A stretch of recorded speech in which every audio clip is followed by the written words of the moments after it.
सुखमयमनपायं मुक्त्युपायं विमायं बृहयमहममेयं ध्येयमाम्नाय गेयं सदयमसदरेयं श्रीसहायं भजेयम्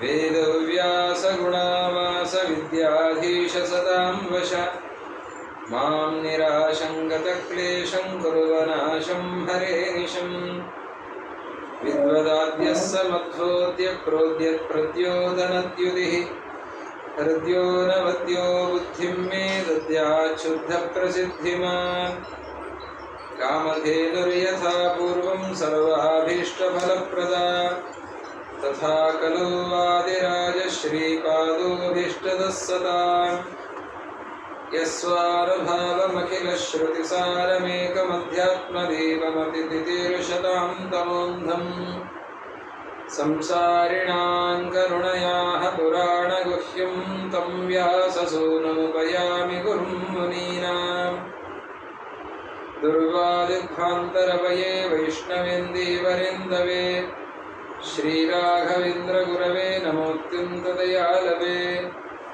पात्रे धात्रे मनस्थात्रे विद्यादात्रे सदैव मे पित्रे मात्रे च मित्राय विश्वेशगुरवे नतिः श्रीमन्मध्वमहाचार्यपदपद्मैकसद्मनाम् अणूनां महतां चापि भवतात् करुणामयि हरिः ओम् जन्माद्यस्य यतोऽन्वयादितरतश्चार्थेष्वभिज्ञस्वराट् तेने ब्रह्महृदायादिकवये मुह्यन्ते यं सूरयः तेजो वारिमृतं यथा विनिमयो यत्र त्रिसर्गो मृषा धाम्ना स्वेन सदा निरस्तकुहकं सत्यं परं धीमहि स्वस्तिस्तु सदामशेषसन्मङ्गलानि भवन्तु सम्यक् श्लोकैकश्रवणपठनमात्रेण वक्तुश्च श्रोतॄणां निखिलकलिकृतकल्मषापनोदनपटुतरे धर्मादि निखिलपुरुषार्थसाधनीभूते श्रीमद्भागवते महापुराणे अद्य कथाप्रारम्भे सति किञ्चित् पूर्वकथानुवादः हरिः ओम्।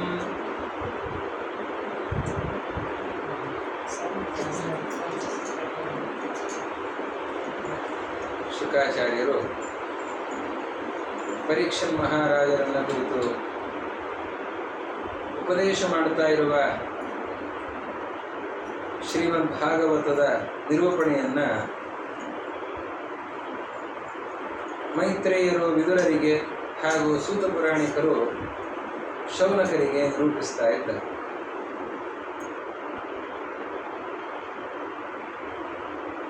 ಹಿಂದಿನ 3ನೇ ಸ್ಕಂಧದಲ್ಲಿ ಸ್ವಯಂಭೂ ಮನುವಿನ 3 ಜನ ಹೆಣ್ಣು ಮಕ್ಕಳಲ್ಲಿ ದೇವಹೂತಿ ಅನ್ನುವ ಮಗಳನ್ನ ಕರ್ದಮ ಪ್ರಜಾಪತಿಗಳಿಗೆ ಮನು ಮಹಾರಾಜರು ನೀಡಿದ್ದು, ಅಲ್ಲಿ ಕಪಿಲ ರೂಪಿಯಾದ ಪರಮಾತ್ಮನ ಅವತಾರ, ಸಾಂಖ್ಯ ತತ್ವೋಪದೇಶ ಇದರ ಚಿಂತನೆಯನ್ನು ನಾವು ಹಿಂದೆ ಮಾಡಿದ್ದೇವೆ. ಈಗ 4ನೇ ಸ್ಕಂಧ. 4ನೇ ಸ್ಕಂಧದ ಆರಂಭದಲ್ಲಿ ಅದೇ ಮನು ಮಹಾರಾಜರ ವಂಶದ ನಿರೂಪಣೆಯನ್ನು ಮುಂದುವರಿಸ್ತಾ ಇನ್ನೊಬ್ಬಳು ಮಗಳು ಆಕೂತಿ, ಆ ಆಕೂತಿಯನ್ನು ರುಚಿ ಪ್ರಜಾಪತಿಗಳಿಗೆ ಕೊಟ್ಟು ಮದುವೆ ಮಾಡುತ್ತಾ ಇದ್ದಾರೆ. ಸ್ವಯಂಭೂವನು ಶತರೂಪಾದೇವಿಯರಲ್ಲಿ 5 ಜನ ಮಕ್ಕಳು, ಆಕೂತಿ, ದೇವಹೂತಿ, ಪ್ರಸೂತಿ ಮತ್ತು ಪ್ರಿಯವೃತ ಉತ್ತಾನಪಾದ. ಆಕೂತಿಯನ್ನು ರುಚಿ ಪ್ರಜಾಪತಿಗಳಿಗೆ ಕೊಟ್ಟು ಮದುವೆ ಮಾಡುತ್ತಾರೆ. ಮದುವೆ ಮಾಡುವಾಗ ಸ್ವಯಂಭೂವನು ಒಂದು ಒಪ್ಪಂದದಲ್ಲಿ ತನ್ನ ಮಗಳನ್ನು ಕೊಡ್ತಾರೆ. ಏನು ಅಂತಂದರೆ, ನಿನ್ನ ಮಗಳಲ್ಲಿ ಹುಟ್ಟೋ ಮಗನನ್ನು ನನಗೆ ನೀಡಬೇಕು ಅಂತ. ಇದನ್ನು ಪುತ್ರಿಕಾ ಪುತ್ರ ಧರ್ಮ ಅಂತ ಕರೀತಾರೆ. ಮಗಳ ಮಗನನ್ನು ತನ್ನ ಮಗನನ್ನಾಗಿ ಸ್ವೀಕರಿಸೋದು. ಅದು ಯಾಕೆ ಅಂತಂದರೆ, ಮಕ್ಕಳಿಲ್ಲದೆ ಇದ್ದ ಗಂಡು ಮಕ್ಕಳಿಲ್ಲದೆ ಹೋದಾಗ ಹೆಣ್ಣು ಮಗಳ ಮಗನನ್ನು ತನ್ನ ಮಗನನ್ನಾಗಿ ಸ್ವೀಕರಿಸುವಂತಹ ಕ್ರಮ ಇದೆ ದತ್ತಕ ವಿಧಾನದಲ್ಲಿ. ಇಲ್ಲ ಇಲ್ಲಿ ಸ್ವಯಂಭೂಮನುವಿಗೆ ಗಂಡು ಮಕ್ಕಳಿದ್ದಾರೆ. ಸ್ವಯಂಭೂಮನು ಅವನಿಗೆ 2 ಗಂಡು ಮಕ್ಕಳು, ಪ್ರಿಯವ್ರತ, ಉತ್ತಾನಪಾದ. ಆದರೂ ಕೂಡ ತನ್ನ ಮಗನನ್ನ ನನಗೆ ನೀಡಬೇಕು ಅಂತ ಒಪ್ಪಂದದಲ್ಲೇ ಋಷಿ ಪ್ರಜಾಪತಿಗಳಿಗೆ ಕೊಟ್ಟು ಮದುವೆ ಮಾಡ್ತಾ ಇದ್ದಾನೆ. ಯಾಕೆ ಅಂತಂದ್ರೆ ಅವನಿಗೆ ಗೊತ್ತಿದೆ ಈ ಆಕೂತಿಯಲ್ಲಿ ಹುಟ್ಟುವಂಥವನು ಯಾರು ಅಂತಂದು ಗೊತ್ತಿದೆ. ದೇವರ ಅವತಾರ ಆಗ್ತಾ ಇದೆ ಅಂತ ಒಂದು ಗೊತ್ತಿದ್ದರಿಂದಾಗಿ ಮಗಳನ್ನ ಕೊಡುವಾಗಲೇನೆ ಮಗಳಲ್ಲಿ ಹುಟ್ಟುವ ಮಗನನ್ನ ನನಗೆ ಕೊಡಬೇಕು ಅಂತ ಹೇಳಿ ಕೊಟ್ಟಿದ್ದಾರೆ. ಆಮೇಲೆ ಅವರ ವಂಶದ ನಿರೂಪಣೆಯನ್ನು ಮಾಡ್ತಾ ಆ ದಕ್ಷ ಪ್ರಜಾಪತಿಗೆ ಇನ್ನೊಬ್ಬ ಮಗಳು ಅಂತಂದ್ರೆ ಪ್ರಸೂತಿ.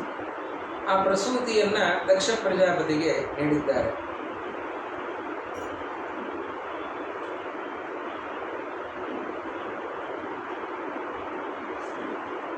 ಇಲ್ಲಿ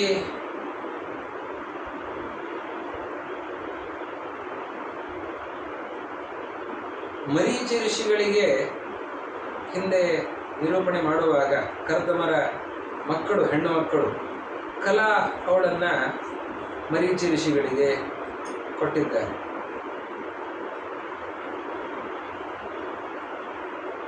ಆ ಮರೀಚಿ ಋಷಿಗಳಲ್ಲಿ ಕಶ್ಯಪರು ಅವತಾರವನ್ನು ಮಾಡಿದ್ದಾರೆ. ಈ ಕಶ್ಯಪರು ಅವರು ವಂಶವನ್ನ ಎಷ್ಟು ವಿಸ್ತಾರಗೊಳಿಸಿದ್ದಾರೆ ಅಂತಂದ್ರೆ ಒಂದು ದೃಷ್ಟಿಯಿಂದ ಜಗತ್ತೇ ಅವರ ವಂಶದಿಂದ ತುಂಬಿ ಹೋಗಿದೆ.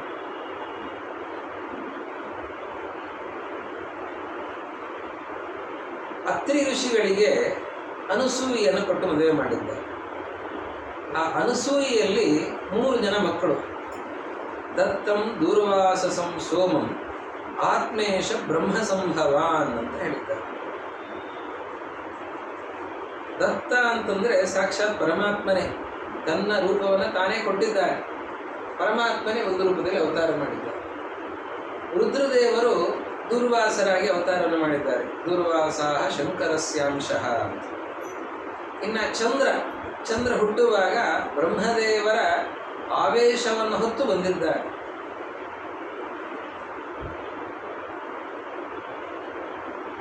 ಈ ಅತ್ರಿ ಋಷಿಗಳಲ್ಲಿ ಇವರು ಹೇಗೆ ಬಂದಿದ್ದಾರೆ ಅಂತಂದ್ರೆ ಅವರು ಬಹಳ ಕಠಿಣವಾದ ತಪಸ್ಸನ್ನ ಅತ್ರಿ ಮಹರ್ಷಿಗಳು ಮಾಡಿದ್ದಾರೆ.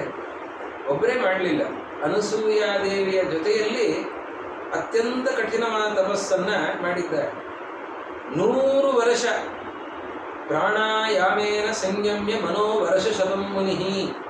100 ವರ್ಷ ಅವರು ಒಂದೇ ಕಾರಿನಲ್ಲಿ ನಿಂತು ಪ್ರಾಣಾಯಾಮಾದಿಗಳನ್ನು ಮಾಡಿ ಮನಸ್ಸನ್ನು ನಿಶ್ಚಲಗೊಳಿಸಿ ಅವರು ಗಾಳಿಯನ್ನು ಕುಡ್ಕೊಂಡು ಮತ್ತಿನ್ನೇನು ಆಹಾರವೂ ಇಲ್ಲ ಆ ರೀತಿಯಲ್ಲಿ ಭಗವಂತನ ಆರಾಧನೆಯನ್ನು ಮಾಡಿದ್ದಾರೆ 100 ವರ್ಷ. ಆವಾಗ ಪರಮಾತ್ಮನೆಯಲ್ಲಿ ಪ್ರಾದುರ್ಭೂತನಾಗಿದ್ದಾನೆ. ಅವನು ಒಬ್ಬನೇ ಬರಲಿಲ್ಲ, ನಾರಾಯಣ ಒಬ್ಬನೇ ಬರಲಿಲ್ಲ. ಬರುವಾಗ ರುದ್ರದೇವರು ಹಾಗೂ ಬ್ರಹ್ಮದೇವರು ಕೂಡ ಬಂದಿದ್ದಾರೆ. ಅವರಿಗೆ ಆಶ್ಚರ್ಯ, ನಾನು ನಾರಾಯಣ ತಪಸ್ಸನ್ನು ಮಾಡಿದ್ರೆ ಇವರು ಕೂಡ ಬಂದಿದ್ದಾರಲ್ಲ ಯಾಕೆ ಅಂತ. ನಾರಾಯಣ ಬಂದರೆ ನಾರಾಯಣನ ಜೊತೆ ಉಳಿದವರು ಬರ್ತಾರೆ. ಹಾಗೆ ಬ್ರಹ್ಮ, ವಿಷ್ಣು, ಮಹೇಶ್ವರರು 3 ಜನ ತ್ರಿಮೂರ್ತಿಗಳು ಪ್ರತ್ಯಕ್ಷರಾಗಿದ್ದಾರೆ. ಏನು ಬೇಕು ವರ ಅಂತ ಕೇಳಿದಾಗ ನೀವೇ ನಮಗೆ ಮಕ್ಕಳಾಗಿ ಬರಬೇಕು ಅಂತ ಕೇಳಿಕೊಂಡಿದ್ದಾರೆ. ಆ ರೀತಿಯಲ್ಲಿ ಅವರು ಮಕ್ಕಳಾಗಿ ಹುಟ್ಟಿದ್ದಾರೆ. ಹೀಗೆ ಅವರ ಮಕ್ಕಳನ್ನು ತಿಳಿಸ್ತಾ ಈ ಕರ್ದಮ ಪ್ರಜಾಪತಿಗಳ 9 ಜನ ಹೆಣ್ಣು ಮಕ್ಕಳಿಗೂ ಕೂಡ ಯೋಗ್ಯರಾದಂತಹ ಸಂತಾನ ಆಗಿದೆ. ಆಮೇಲೆ ಪ್ರಸೂತಿಯನ್ನ ದಕ್ಷ ಪ್ರಜಾಪತಿ ಕೊಟ್ಟು ಮದುವೆ ಮಾಡಿದ್ದಾರೆ. ಅದರಲ್ಲಿ 16 ಜನ ಮಕ್ಕಳು ಮೊದಲಿಗೆ ಆಗಿದ್ದಾರೆ. ಆಮೇಲೆ ಮತ್ತೆ ವಿಸ್ತೃತವಾದ ವಂಶದ ಮತ್ತೊಮ್ಮೆ ಪುನಃ ಅನೇಕ ಮಕ್ಕಳ ಜನನವನ್ನು ಮುಂದೆ ನಿರೂಪಣೆ ಮಾಡ್ತಾರೆ. ಈಗ 16 ಜನ ಮಕ್ಕಳು ಹುಟ್ಟಿದ್ದಾರೆ. 16ರಲ್ಲಿ 13 ಹೆಣ್ಣು ಮಕ್ಕಳನ್ನು ಯಮಧರ್ಮರಾಜರಿಗೆ ಕೊಟ್ಟಿದ್ದಾರಂತೆ. ಒಬ್ಬಳನ್ನ ಅಗ್ನಿಗೆ ನೀಡುತ್ತಾ ಇದ್ದಾರೆ, ಇನ್ನೊಬ್ಬಳನ್ನ ಪಿತೃಗಳಿಗೆ, ಇನ್ನೊಬ್ಬಳನ್ನ ರುದ್ರದೇವರಿಗೆ ನೀಡಿದ್ದಾರೆ. ಅದರಲ್ಲಿ ಆ 13 ಜನ ಹೆಣ್ಣು ಮಕ್ಕಳೇನಿದ್ದಾರೆ ಅವರು ಉತ್ತಮವಾದ ಸಂತಾನವನ್ನು ಪಡೀತಾ ಇದ್ದಾರೆ. ಅಲ್ಲಿ ಭಗವಂತನ ಅವತಾರ ಆಗ್ತಾ ಇದೆ. ಹರಿ ಕೃಷ್ಣ ನಾರಾಯಣ ಅಂತನ್ನೋ ರೂಪದಿಂದ ಪರಮಾತ್ಮನೇ ಅಲ್ಲಿ ಅವತಾರ ಮಾಡ್ತಾ ಇದ್ದಾರೆ. ಆಮೇಲೆ ರುದ್ರದೇವರಿಗೆ ಏನೋ ಮಗಳನ್ನ ಕೊಟ್ಟಿದ್ದಾರೆ ದಕ್ಷ ಪ್ರಜಾಪತಿ, ಅವಳಿಗೆ ಮಾತ್ರ ಮಕ್ಕಳಾಗಲಿಲ್ಲ. ಮಕ್ಕಳಾಗುವ ಮೊದಲೇ ಅವಳು ಪ್ರಾಣತ್ಯಾಗ ಮಾಡಿದ್ದಾಳೆ ಅಂತನ್ನುವ ಕಥೆ ಬಂದಿದೆ. ಅದಕ್ಕೆ ಹೇಳ್ತಾರೆ, ಯಾಕೆ ಅಂತಹ ಸತೀದೇವಿ ರುದ್ರದೇವರಿಗೆ ಕೊಟ್ಟು ಮದುವೆ ಮಾಡಿದ್ದಾರೆ ಅಂದರೆ ಮಕ್ಕಳೇ ಯಾಕೆ ಆಗಲಿಲ್ಲ ಅಂತಂದರೆ ಅದಕ್ಕೊಂದು ಇತಿಹಾಸ ಇದೆ ಅಂತ ಹೇಳ್ತಾ, ಒಂದು ಸನ್ನಿವೇಶ, ದಕ್ಷ ಪ್ರಜಾಪತಿಗೆ ಉನ್ನತ ಅಧಿಕಾರ ಸಿಕ್ಕಿದೆ. ಆ ಸಂದರ್ಭದಲ್ಲಿ ದಕ್ಷ ಪ್ರಜಾಪತಿಯ ಸಭೆಗೆ ಎಲ್ಲರೂ ಕೂಡ ಆಗಮಿಸಿದ್ದಾರೆ. ಚತುರ್ಮುಖ ಬ್ರಹ್ಮದೇವರು ಇದ್ದಾರೆ, ರುದ್ರದೇವರು ಬಂದಿದ್ದಾರೆ, ಎಲ್ಲರೂ ಕೂಡ ದೇವತೆಗಳೆಲ್ಲರೂ ಕೂಡ ಆಗಮಿಸಿದ್ದಾರೆ. ದಕ್ಷ ಪ್ರಜಾಪತಿ ಸಭಾ ಪ್ರವೇಶವನ್ನು ಮಾಡುವಾಗ ಆವಾಗ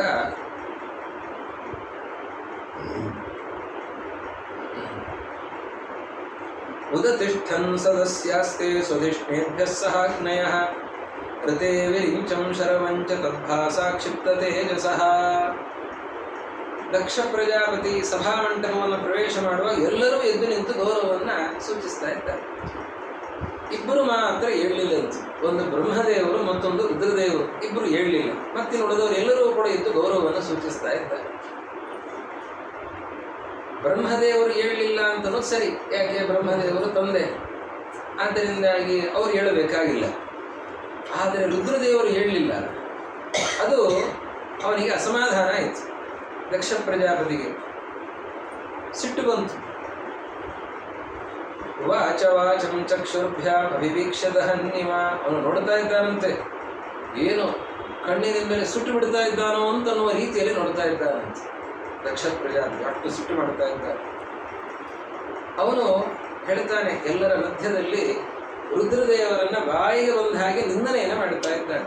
ಬ್ರಹ್ಮರ್ಷಿಗಳೇ ಕೇಳಿ, ನನ್ನ ಮಾತನ್ನು ಕೇಳಿ, ನಾನು ನನ್ನ ಮಗಳು ಎಂಥ ಬಂಗಾರದಂತಹ ಹುಡುಗಿ ಹೋಗಿ ಹೋಗಿ ಅಯೋಗ್ಯನಿಗೆ ಕೊಟ್ಟು ಬಿಟ್ಟಿದ್ದೇನೆ. ಒಂದು ಮುತ್ತಿನ ಹಾರವನ್ನು ಕೋತಿ ಕೈ ಕೊಟ್ಟ ಹಾಗೆ ಆಗಿದೆ. ಅಯಂತು ಲೋಕಪಾಲಾನಾಂ ವಿಶುಭ್ನೋ ನಿರಪತ್ರಪಃ. ಇವನು ಲೋಕಪಾಲಕರ ಕೀರ್ತಿಗೆ ಕಳಂಕನಾಗಿದ್ದ, ನಾಚಿಗೆಟ್ಟದು. ಇವನು ನನಗೆ ಅಳಿಯ, ನನ್ನ ಮಗಳನ್ನು ಅವನಿಗೆ ಕೊಟ್ಟಿದ್ದೇನೆ. ಇವನು ಅದಕ್ಕೆ ಅರ್ಹ ಅಲ್ಲ, ಆದರೂ ಹಿರಿಯರ ಮಾತನ್ನು ಕೇಳಿ ಕೊಟ್ಟಿದ್ದೇನೆ ಅಂತ ಹೇಳ್ತಾ ಏನೇನು ಸಿಟ್ಟಿತ್ತು ಅದನ್ನೆಲ್ಲ ತೀರಿಸಿಕೊಳ್ತಾ ಇದ್ದಾನೆ.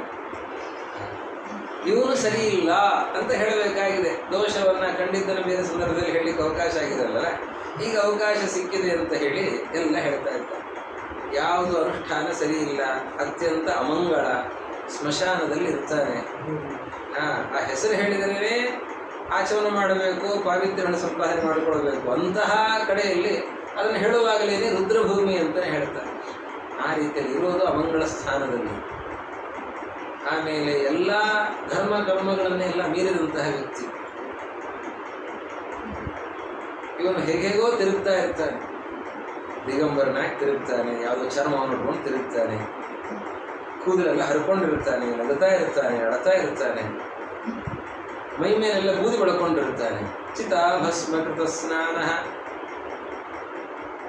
ಪ್ರೇತಾಸ್ಥಿಗ್ರಂಥಿಭೂಷಣ, ಕೊರಳಿನಲ್ಲಿ ಪ್ರೇತಗಳ ಅಸ್ಥಿಯನ್ನ ಅದನ್ನ ಮಾಲೆ ಮಾಡಿಕೊಂಡು, ರುಂಡು ಮಾಲೆಯನ್ನು ಮಾಡ್ಕೊಂಡು ಹಾಕೊಂಡು ತಿರುಗ್ತಾನೆ. ಏನು ಹೇಳಬೇಕು? ಹೆಸರು ಮಾತ್ರ ಶಿವ, ಆದರೆ ಅವನು ಅತ್ಯಂತ ಅಶಿವ. ಶಿವ ಅಂತಂದ್ರೆ ಮಂಗಳ ಅಂತ ಅರ್ಥ. ಹೆಸರು ಶಿವ, ಆದರೆ ಅವನು ಅಶಿವನಾಗಿದ್ದ ಅಂತ ಹೇಳಿದಾಗ ಆವಾಗ ಆ ರುದ್ರದೇವರ ಪರಿವಾರದವರಿಗೆ ಬಹಳಷ್ಟು ಬರುತ್ತದೆ. ನಂದಿ, ಅದರಲ್ಲಿಯೂ ಕೂಡ ವಾಹನ ನಂದಿ, ರುದ್ರದೇವರ ಅತ್ಯಂತ ಆತ್ಮೀಯ ಸೇವಕ. ಅಂತಹ ನಂದಿ ಎದ್ದು ನಿಂತು ಮಾತಾಡ್ತಾ ಇದ್ದಾನೆ. ಯಾರು ಇಂತಹ ರುದ್ರದೇವರನ್ನ ಭಗವತಿ ಅಪ್ರತಿದ್ರುಹಿ, ಯಾವ ಸಜ್ಜನರಿಗೂ ಕೂಡ ದ್ರೋಹವನ್ನು ಎಸಗದೇ ಇರುವ ಅತ್ಯಂತ ಸಾಧು ಸ್ವಭಾವದವರಾದ ಮಂಗಲಮೂರ್ತಿಯಾದ ರುದ್ರದೇವರ ನಿಂದನೆಯನ್ನು ಅವಾಚ್ಯ ಶಬ್ದಗಳಿಂದ ಮಾಡ್ತಾ ಇದ್ದಾನೋ ಅವನ ಬುದ್ಧಿಯೆಲ್ಲ ಹಾಳಾಗಿ ಹೋಗಿ, ಅವನ ಅವಿವೇಕಿಯಾಗಲಿ, ತತ್ವ ವಿಮುಖನಾಗಲಿ, ಅವನು ಕೂಟಧರ್ಮಗಳಲ್ಲಿ, ಅಂತಹ ವ್ಯಕ್ತಿಗಳೆಲ್ಲರೂ ಕೂಡ ಕೂಟಧರ್ಮಗಳಲ್ಲಿ ಆಸಕ್ತರಾಗಿ, ಗ್ರಾಮ್ಯ ಸುಖಗಳಲ್ಲಿ ಅವರು ಲೋಲುಪರಾಗಿ ಅಂತ ಅವನು ದಕ್ಷೋ ಬಸ್ತಮುಖೋ ಚಿರಾತ್, ಮುಖ ಕಿತ್ತೋಗಲಿ, ಅವನು ಕೋತದ ಮುಖ ಬರಲಿ ಅವನಿಗೆ ಅಂತ ಶಾಪವನ್ನು ಕೊಡ್ತಾ ಇದ್ದಾರೆ. ಈ ರೀತಿಯಲ್ಲಿ ಪರಸ್ಪರವಾಗಿ ಶಾಪ ಪ್ರತಿಶಾಪಗಳು ನಡೀತಾ ಇದೆ. ನಂದಿ ಹಾಗೆ ಬೈದದ್ದಕ್ಕೆ ಪ್ರತಿಯಾಗಿ ಭೃಗು ಋಷಿಗಳು, ಅವರಿಗೆ ಋತ್ವಿಜರಾಗಿ ಬಂದಿರುವಂಥವರು ಭೃಗು ಋಷಿಗಳು ದಕ್ಷ ಪ್ರಜಾಪತಿಗೆ ಅವರು ಇವರನ್ನು ಬೈತಾ ಇದ್ದಾರೆ, ಇವರನ್ನು ಶಪಿಸ್ತಾ ಇದ್ದಾರೆ.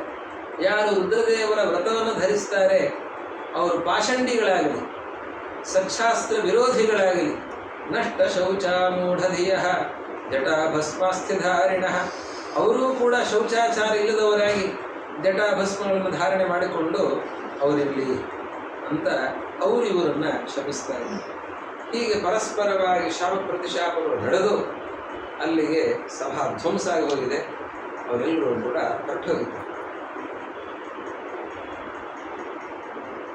ಆಮೇಲೆ ಒಂದು ಸಂದರ್ಭ, ದಕ್ಷ ಪ್ರಜಾಪತಿ ಒಂದು ಯಾಗವನ್ನು ಮಾಡ್ತಾ ಇದ್ದಾರೆ. ಬೃಹಸ್ಪತಿ ಸವ ಅಂತದರ ಹೆಸರು. ಬಹಳ ದೊಡ್ಡ ಯಾಗ. ಬೃಹಸ್ಪತಿ ಸಮಂ ನಾಮ ಸಮಾರೇಭೆ ಕ್ರತೂತ್ತಮಂ, ವಾಜಪೇಯೇನ ಇಷ್ಟ ಬೃಹಸ್ಪತಿ ಸವೇನ ಯಜೇತ ಅಂತ ವೇದ ಹೇಳುತ್ತೆ. ವಾಜಪೇಯಿ ಯಾಗ ಮಾಡಿ ಅದರ ಅಂಗವಾಗಿ ಬೃಹಸ್ಪತಿ ಸವವನ್ನು ಮಾಡಬೇಕು. ಆ ಬೃಹಸ್ಪತಿ ಸವವನ್ನು ದಕ್ಷ ಪ್ರಜಾಪತಿ ಸಂಕಲ್ಪ ಮಾಡಿದ್ದಾರೆ, ಅದನ್ನು ಮಾಡಬೇಕು ಅಂತ. ಅದಕ್ಕಾಗಿ ಎಲ್ಲರನ್ನೂ ಕೂಡ ಬರ ಹೇಳಿದ್ದಾನೆ, ಎಲ್ಲರೂ ಬರಬೇಕು ಅಂತ. ಯಾಗ ನಡೆಯುವಾಗ, ದೇವತಾ ಕಾರ್ಯ ನಡೆಯುವಾಗ ಎಲ್ಲರೂ ಕೂಡ ಬರಬೇಕು, ಆತ್ಮೀಯರಾದವರು ಎಲ್ಲರೂ ಬರಬೇಕು ಅಂತ ದೇವತೆಗಳಿಗೆ, ಋಷಿಗಳಿಗೆ, ಗಂಧರ್ವರಿಗೆ, ಅಪ್ಸರಾಸ್ತ್ರೀಯರಿಗೆ ಎಲ್ಲರಿಗೂ ಕೂಡ ಆಮಂತ್ರಣವನ್ನು ಕೊಟ್ಟಿದ್ದಾನೆ ದಕ್ಷ ಪ್ರಜಾಪತಿ. ಆದರೆ ಸತೀದೇವಿ ರುದ್ರದೇವರಿಗೆ ಮಾತ್ರ ಆಮಂತ್ರಣ ಇಲ್ಲ. ಅವರಿಗೆ ಮಾತ್ರ ಆಮಂತ್ರಣ ಇಲ್ಲ, ಉಳಿದವರಿಗೆಲ್ಲರಿಗೂ ಕೂಡ ಆಮಂತ್ರಣ ಇದೆ. ಮಗಳಿಗೆ, ಅಳಿಯನಿಗೆ ಆಮಂತ್ರಣ ಇಲ್ಲ, ಒಬ್ಬ ಮಗಳಿಗೆ. ಉಳಿದ 15 ಜನ ಹೆಣ್ಣು ಮಕ್ಕಳಿಗೆ, ಅಳಿಯಂದರಿಗೆ, ಉಳಿದವರಿಗೆಲ್ಲರಿಗೂ ಕೂಡ ಆಮಂತ್ರಣ ಇದೆ. ಇವರಿಗೆ ಮಾತ್ರ ಆಮಂತ್ರಣ ಇಲ್ಲ. ಅವರೆಲ್ಲ ಭಾರಿ ಅಲಂಕಾರ ಮಾಡಿಕೊಂಡು ಹೋಗ್ತಾ ಇದ್ದಾರೆ. ಸತೀದೇವಿ ಕೇಳ್ತಾಳೆ, ಏನು ಭಾರಿ ಅಲಂಕಾರ ಮಾಡಿಕೊಂಡಿದ್ದೀರಿ, ಎಲ್ಲಿಗೆ ಹೋಗ್ತಾ ಇದ್ದೀರಿ? ನಾವು ಎಲ್ಲಿಗೂ ಹೋಗ್ತಾ ಇದ್ದೀವಿ, ನಿಮ್ಮ ತವ್ರ ಮನೆಗೆ ಹೋಗ್ತಾ ಇರೋದು, ಅದೇ ಬೃಹಸ್ಪತಿ ಸಭಕ್ಕೆ ಆಮಂತ್ರಣ. ನೀನು ಬರ್ತಾ ಇದೆಯಲ್ಲ? ಬರ್ತಾ ಇದ್ದೇನೆ. ಇಲ್ಲ ಅಂತ ಹೇಳೋದೆ, ಗೊತ್ತೇ ಇಲ್ಲ ನನಗೆ, ವಿಷಯನೇ ಗೊತ್ತಿಲ್ಲ ಅಂತ ಹೇಳೋದೇ. ತವರು ಮನೆಯಲ್ಲಿ ನಡೀತಾ ಇರುವ ಕಾರ್ಯಕ್ರಮ ನನಗೆ ಗೊತ್ತಿಲ್ಲ ಅಂತ ಹೇಳಿಬಿಟ್ರೆ ಅವಮಾನ ಆಗುತ್ತೆ ನೋಡಿ. ಅದಕ್ಕೆ ನಿನಗೆ ಆಮಂತ್ರಣ ಇಲ್ವಾ ಅಂತ ಅವ್ರು ಕೇಳಿದ್ರೆ ಏನು ಹೇಳಬೇಕು? ಇಲ್ಲ, ಬರ್ತೇನೆ ಅಂತ ಹೇಳಿ ಅವರೆಲ್ಲ ಹೋಗ್ತಾ ಇರೋದನ್ನು ನೋಡಿ ಬಹಳ ಅಸಮಾಧಾನದಿಂದ ಬಂದು ಯಜಮಾನ್ರ ಹತ್ರ ಹೇಳ್ತಾರೆ. ಸತೀದೇವಿ ಹೇಳ್ತಾ ಇದ್ದಾಳೆ, ನಮ್ಮ ತಂದೆ ಮನೆಯಲ್ಲಿ ಬೃಹಸ್ಪತಿ ಸಲ ಯಾಗ ನಡೀಬೇಕಂತೆ, ಯಾಗ ನಡೀತಾ ಇದೆ, ಅದಕ್ಕಾಗಿ ಎಲ್ಲರೂ ಕೂಡ ಹೊರಟಿದ್ದಾರೆ, ಅದಕ್ಕೆ ನಾವು ಹೋಗೋಣ ಬನ್ನಿ ಅಂತ ಹೇಳ್ತಾರೆ. ಅದಕ್ಕೆ ನಿನಗೆ ಆಮಂತ್ರಣ ಕೊಟ್ಟಿದ್ದಾರಾ ಅಂತ ಕೇಳ್ತಾರೆ. ಅದರಲ್ಲಿ ಇಲ್ಲ, ನನಗೇನು ಆಮಂತ್ರಣ ಇಲ್ಲ, ಆಮಂತ್ರಣ ಬೇಕಾಗಿಲ್ಲ.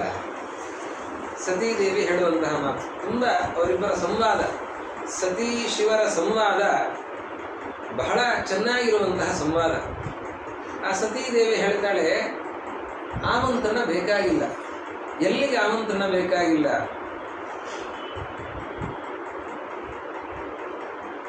ತಂದೆ ಮನೆಗೆ ಹೋಗಬೇಕು ಅಂತಾದರೆ ಆಮಂತ್ರಣ ಬೇಕಾಗಿಲ್ಲ.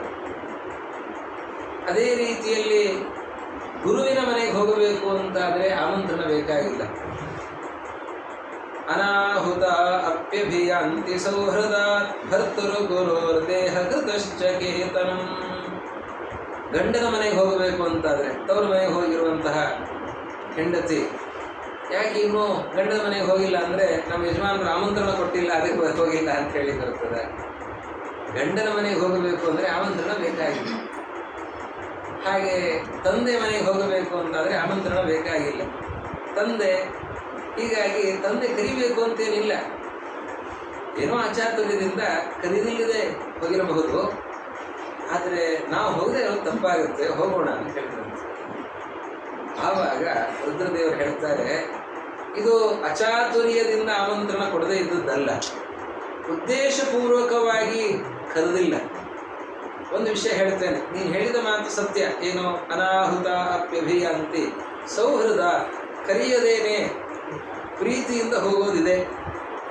ಗುರುಗಳ ಮನೆಗೆ, ತಂದೆ ಮನೆಗೆ, ಗಂಡನ ಮನೆಗೆ, ಇದೆಲ್ಲ ಸರಿ. ಆದರೆ ಎಲ್ಲಿ ಪ್ರೀತಿ ಇಲ್ಲ, ಉದ್ದೇಶಪೂರ್ವಕವಾಗಿ ಅವಮಾನವನ್ನು ಮಾಡಬೇಕು ಅನ್ನೋ ದೃಷ್ಟಿಯಿಂದಲೇ ಆಮಂತ್ರಣ ಇಲ್ಲ, ಅಂತಹ ಸಂದರ್ಭದಲ್ಲಿ ಹೋಗುವುದು ಸರಿಯಲ್ಲ. ರುದ್ರದೇವರು ಹೇಳುವಂತಹ ಮಾತು, ತ್ವಯೋದಿತಂ ಶೋಭನಮೇವ ಶೋಭನೆ ಅನಾಹುತ ಅಪ್ಯಭಿಯಾಂತಿ ಬಂಧುಷು ತೇ ಯದ್ಯನುತ್ಪಾದಿತ ದೋಷ ದೃಷ್ಟಯಃ ಬಲೀಯಸಾನಾತ್ಮಮದೇನ ಮನ್ಯುನಾ. ಒಂದು ವೇಳೆ ಅವರು ಅನುತ್ಪಾದಿತ ದೋಷ ದೃಷ್ಟಯಃ, ದೋಷ ಭಾವನೆ ಇಲ್ಲ ಅಂತಾದರೆ, ನಮ್ಮ ಮೇಲೆ ಒಳ್ಳೆಯ ಭಾವನೆ ಇಲ್ಲ ಅಂತಾದರೆ ಅವಾಗ ಹೋಗ್ಬಾರ್ದು. ಅವರಿಗೆ ಅಂತಹ ಭಾವನೆ ಏನಿಲ್ಲ, ನಮ್ಮ ಮೇಲೆ ಪ್ರೀತಿ ಇದೆ ಅಂತಾದರೆ ಕರೆಯದೇ ಇದ್ರೂ ಹೋದರೆ ತಪ್ಪಿಲ್ಲ. ಯಾವಾಗ ನಮ್ಮ ಮೇಲೆ ಒಳ್ಳೆಯ ಭಾವನೆ ಇದ್ದಾಗ. ಯಾವಾಗ ನಮ್ಮ ಮೇಲೆ ಒಳ್ಳೆಯ ಭಾವನೆ ಇಲ್ಲ, ಅನಾತ್ಮಮದೇನ ಮನ್ಯುನ, ಸಿಟ್ಟಿದೆ, ಅಹಂಕಾರ ಇದೆ, ಉದ್ದೇಶಪೂರ್ವಕವಾಗಿ ಆಮಂತ್ರಣ ಕೊಟ್ಟಿಲ್ಲ ಅಂತಂದರೆ ಅಂತಹ ಸಂದರ್ಭದಲ್ಲಿ ಹೋಗುವಂಥದ್ದು ಉಚಿತ ಅಲ್ಲ. ಅದಕ್ಕೆ ಸತೀದೇವಿ ಕೇಳ್ತಾರೆ, ಹೌದು ಇವರು ನೀವು ಹೋಗಿಲ್ಲ, ನಿಮ್ಮನ್ನು ಕರೆದಿಲ್ಲ ಅಂತಂದರೆ ಅದಕ್ಕೆ ಅವ್ರು ತಪ್ಪೇನಲ್ಲ, ನಿಮ್ಮ ತಪ್ಪಿರೋದಕ್ಕೆ ನಿಮ್ಮನ್ನು ಕರೆದಿಲ್ಲ, ಅದಕ್ಕಾಗಿ ನನ್ನೂ ಕರೆದಿಲ್ಲ. ನಿಮ್ಮ ಹೆಂಡತಿ ಆದರೆ ನನ್ನನ್ನು ಕರೆದಿಲ್ಲ, ಅದಕ್ಕೆ ಕಾರಣ ನೀವೇ ಅಲ್ವಾ. ಆ ಸಭೆಯಲ್ಲಿ ಮಾವ ಅಂತ ಹೇಳಿ ಎದ್ದು ಗೌರವ ಕೊಡ್ಲಿಕ್ಕೆ ಏನಾಗಿತ್ತು ನಿಮಗೆ? ಆಮೇಲೆ ಜಗಳ ಆಯಿತು, ಮತ್ತೊಂದಾಯಿತು, ಆವಾಗ ನೀವೇನು ಮಾತಾಡಲಿಲ್ಲ, ಸರಿ. ಅದಕ್ಕೆಲ್ಲ ಮೂಲ ಏನು? ನೀವು ಎದ್ದು ಗೌರವವನ್ನು ಕೊಟ್ಟಿಲ್ಲ, ಅಗೌರವವನ್ನು ಮಾಡಿದ್ದೀರಿ. ಮಾವ ಅಂತಾದ ಮೇಲೆ ಅವರಿಗೆ ಕೊಡುವಂತಹ ಗೌರವವನ್ನು ಕೊಡಬೇಕಿತ್ತು, ಎದ್ದು ನಿಲ್ಲಬೇಕಾಗಿತ್ತು, ಗೌರವವನ್ನು ಕೊಡಬೇಕಿತ್ತು, ನಮಸ್ಕಾರ ಮಾಡಬೇಕಾಗಿತ್ತು.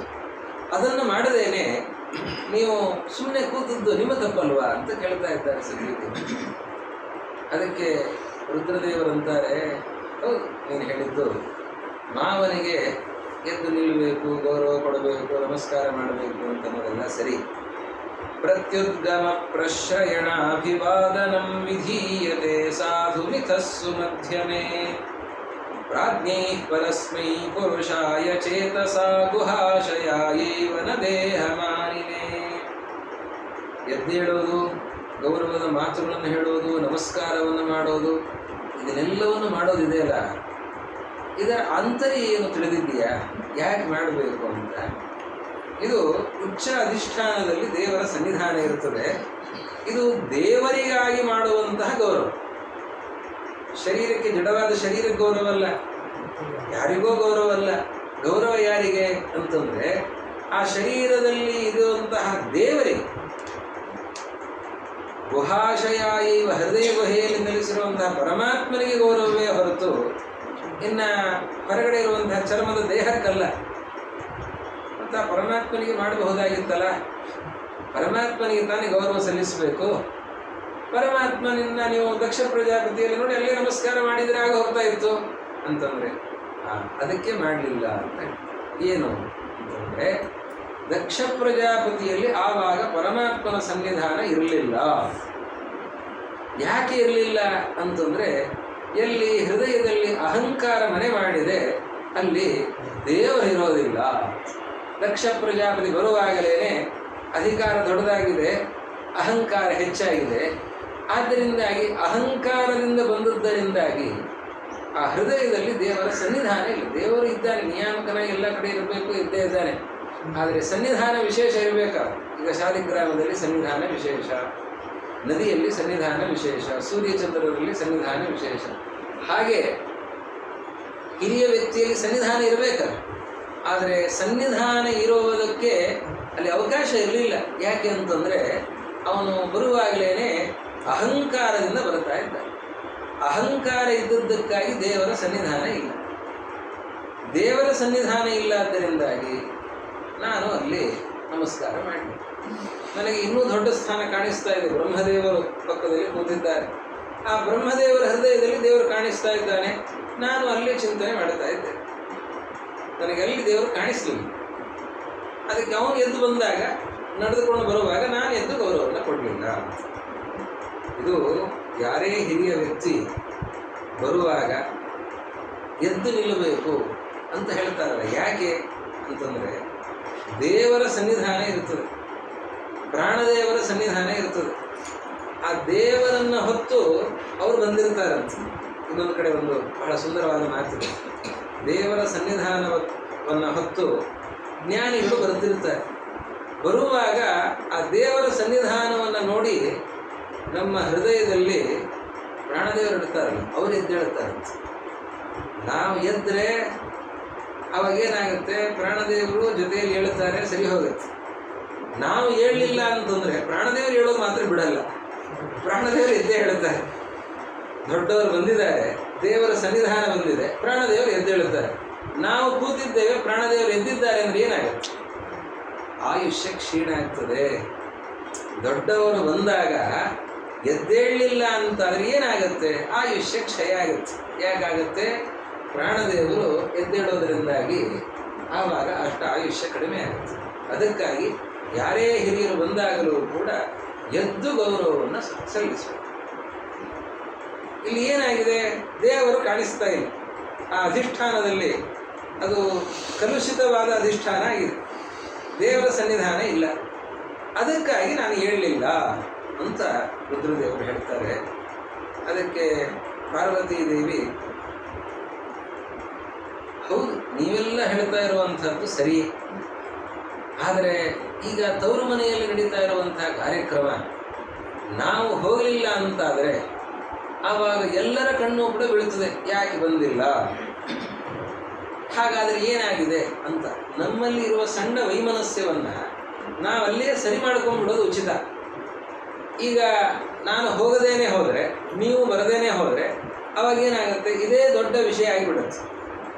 ಬೃಹಸ್ಪತಿ ಸವವನ್ನು ಮಾಡಿದರೂ ಇವರು ಆಮಂತ್ರಣವನ್ನು ಕೊಟ್ಟಿಲ್ಲ, ಆಮಂತ್ರಣವನ್ನು ಕೊಟ್ಟಿದ್ದಾರೋ ಬಿಟ್ಟಿದ್ದಾರೋ ವಿಷಯ ಪ್ರಚಾರಕ್ಕೆ ಬರೋದೇ ಇಲ್ಲ. ಇವರು ಬಂದಿಲ್ಲ, ಶಿವಸತಿಯರು ಬರಲಿಲ್ಲ ಅಂತನ್ನುವ ವಿಷಯ ಪ್ರಚಾರಕ್ಕೆ ಬರುತ್ತೆ. ಆವಾಗೇನಾಗುತ್ತೆ? ನಮ್ಮ ವೈಮನಸ್ಯ ಇನ್ನೂ ಬಹಳ ದೊಡ್ಡದಾಗುತ್ತೆ. ಎಷ್ಟೋ ಸಂದರ್ಭಗಳಲ್ಲಿ ಒಂದು ಸಣ್ಣ ವಿಷಯದಲ್ಲಿ, ಅದು ಗಂಡ ಹೆಂಡತಿ ಆಗಿರಬಹುದು, ತಂದೆ ಮಕ್ಕಳಾಗಿರಬಹುದು, ಅಥವಾ ಯಾರೇ ಬಂಧುಗಳು ಮಿತ್ರರಾಗಿರಬಹುದು, ಸಣ್ಣ ವಿಷಯದಲ್ಲಿ ಒಂದು ವೈಮನಸ್ಸು ಉಂಟಾಗಿರುತ್ತೆ.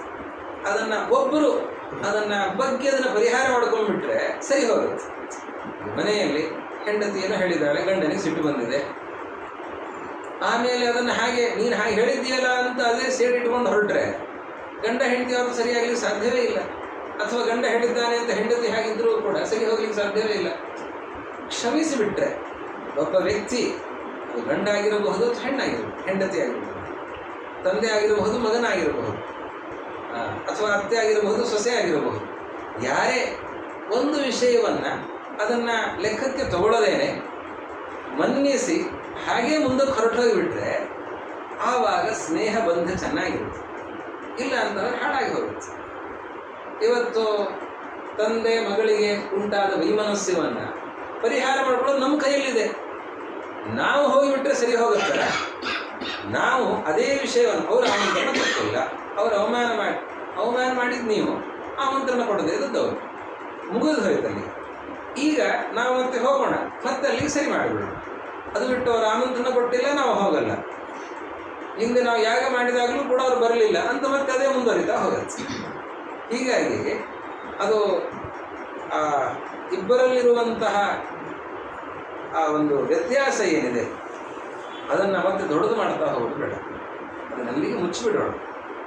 ನಾವು ಇವತ್ತು ಅಲ್ಲಿಗೆ ಹೋಗಿ ಅದನ್ನು ಸರಿ ಮಾಡಿಕೊಳ್ಳೋಣ ಪಾರ್ವತಿ ದೇವಿ ಹೇಳ್ತಾರೆ. ಅದಕ್ಕೆ ರುದ್ರದೇವರಂತಾರೆ, ಇದು ಈಗ ನಾವು ಹೋಗಬೇಕು ಅಂತ ಹೇಳ್ತೀವಿ, ಹೋದರೆ ಅವರಿಗೆ ಅಸಮಾಧಾನ, ಕರೀದೇ ಇದ್ದದ್ದು ಬೇಕು ಅಂತಲೇ ಉದ್ದೇಶಪೂರ್ವಕವಾಗಿ ಕರೆದಿಲ್ಲ. ಕರೀದೇ ಇದ್ದಾಗ ಹೋದರೆ ಇನ್ನಷ್ಟು ಸಿಟ್ಟು ಮಾಡ್ಕೊಳ್ತಾರೆ. ಇನ್ನಷ್ಟು ಸಿಟ್ಟು ಮಾಡಿಕೊಂಡು ಇನ್ನೂ ಕೆಂಗಣ್ಣಿನಿಂದ ನಮ್ಮನ್ನು ನೋಡ್ತಾರೆ, ಕೆಟ್ಟ ಮಾತುಗಳನ್ನು ಹೇಳ್ತಾರೆ. ಇದರ ಹಿಂದೆ ನಂದಿ ಭೃಗು ಅವರಿಗೆಲ್ಲ ಪರಸ್ಪರ ಶಾಪ ಪ್ರತಿಶಾಪಗಳು ನಡೆದದ್ದು, ಗಲಾಟೆ ನಡೆದದ್ದು ಎಲ್ಲ ಗೊತ್ತಿದೆ. ಇನ್ನೂ ಗಲಾಟೆ ಹೆಚ್ಚಾಗತ್ತೆ. ಸಮಾಧಾನ ಆಗತ್ತೆ, ಸರಿ ಹೋಗುತ್ತೆ ಅಂತಾದರೆ ಸರಿ. ಆದರೆ ಸತೀದೇವಿಗೆ ಆ ತವರು ಮನೆಯ ಪ್ರೀತಿ, ಎಲ್ಲ ಹೆಣ್ಣು ಮಕ್ಕಳಿಗೆ ಸಹಜವಾಗಿರುವಂತಹ ತವರು ಮನೆಯ ಒಂದು ಸ್ನೇಹ,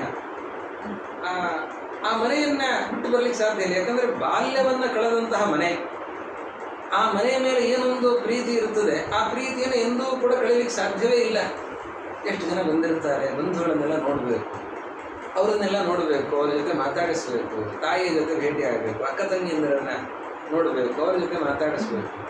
ಎಷ್ಟೆಲ್ಲ ವಾದ್ಯ ವೈಭವಗಳಿರ್ತವೆ, ಗಂಧರ್ವರು ಬಂದಿರ್ತಾರೆ, ಅಪ್ಸರಾಸ್ತ್ರೀಯರು ಬಂದಿರ್ತಾರೆ, ಎಲ್ಲರೂ ಕೂಡ ಗೀತಾಯನೇ ದುಂದುಭಿ ಶಂಖವೇಣಭಿ ಎಲ್ಲ ಚೆನ್ನಾಗಿರ್ತದೆ. ಅಂತಹ ಸಂದರ್ಭದಲ್ಲಿ ನಾವು ಹೋಗದೆ ಹೋದರೆ ಏನಾಗ್ತದೆ, ಚೆನ್ನಾಗಿರ್ತದೆ. ಅದಕ್ಕೆ ಅಸಮಾಧಾನ ಆಯಿತು, ಇಲ್ಲ ಒಳಗೆ ಹೋಗ್ತಾ ಇದ್ದಾರೆ ಸತೀದೇವಿ, ಹೊರಗಡೆ ಬರ್ತಾ ಇದ್ದಾರೆ, ಉತ್ತರ ಕೊಡ್ಲಿಕ್ಕೆ ಸಾಧ್ಯ ಆಗ್ತಾ ಇಲ್ಲ, ಸಮಾಧಾನ ಮಾಡಲಿಕ್ಕೆ ಆಗ್ತಾ ಇಲ್ಲ, ರುದ್ರದೇವರನ್ನು ಒಪ್ಪಿಸ್ಲಿಕ್ಕೆ ಆಗ್ತಾ ಇಲ್ಲ. ಕಣ್ಣೀರು ಹಾಕ್ತಾರಂತೆ, ಅಳತಾರಂತೆ, ಒಳಗೆ ಹೋಗ್ತಾರಂತೆ, ಹೊರಗೆ ಬರ್ತಾರಂತೆ, ತುಂಬ ಅಸಮಾಧಾನ ಮಾಡಿಕೊಳ್ತಾರೆ. ಕೊನೆಗೆ ಸತೀದೇವಿ ಬಂದು, ನೀವು ಬರಲಿಲ್ಲ ಅಂದರೆ ಚಿಂತೆ ಇಲ್ಲ, ನಾನು ಹೋಗದೆ ಹೋದ್ರೆ ತಪ್ಪಾಗುತ್ತೆ, ನಾನು ಹೋಗಿ ಬರ್ತೇನೆ ಅಂತ ಸತೀದೇವಿ ಹಠ ಹೇಳಿದಂತೆ. ಆಯಿತು, ನಿನ್ನಿಷ್ಟ ಅಂತಂದ್ರೆ ರುದ್ರದೇವರು. ಕೊನೆಗೆ ಸತೀದೇವಿ ಹೊರಟಾಗ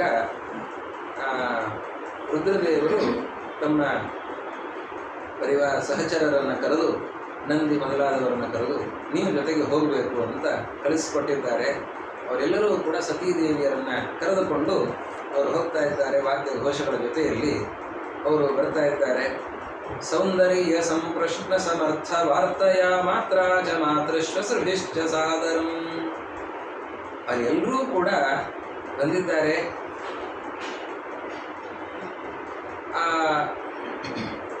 ಇವಳು ಸತೀದೇವಿ ಬಂದಿದ್ದಾಳೆ.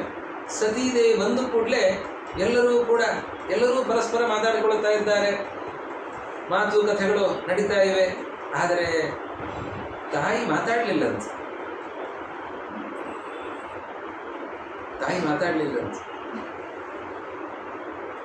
ಯಜ್ಞಕೃತೋ ಭಯಾಜ್ಜನ. ಯಾಕೆ ಅಂತಂದರೆ ದಕ್ಷ ಪ್ರಜಾಪತಿಗೆ ಮನಸ್ಸಿಲ್ಲ. ಆದರೂ ಕೂಡ ಸತಿ ಬಂದಿದ್ದಾಳೆ. ಈಗ ನಾನು ಇವಳ ಜೊತೆಯಲ್ಲಿ ಪ್ರೀತಿಯ ವ್ಯವಹಾರವನ್ನು ಮಾಡಿದರೆ ಗಂಡನಿಗೆ ಸಿಟ್ಟು ಬರ್ತದೆ ಅಂತನ್ನೋ ಆಲೋಚನೆಯಲ್ಲಿ ತಾಯಿಯೇ ಮಾತಾಡಲಿಲ್ಲಂತ. ಉಳಿದವರೆಲ್ಲ ಬಹಳ ಪ್ರೀತಿಯಿಂದ ಮಾತಾಡ್ತಾ ಇದ್ದಾರೆ. ಪ್ರೇಮಾಶ್ರು ಕಂಠ್ಯ ಪರಿಶಸ್ವಜುರ್ಮುದ.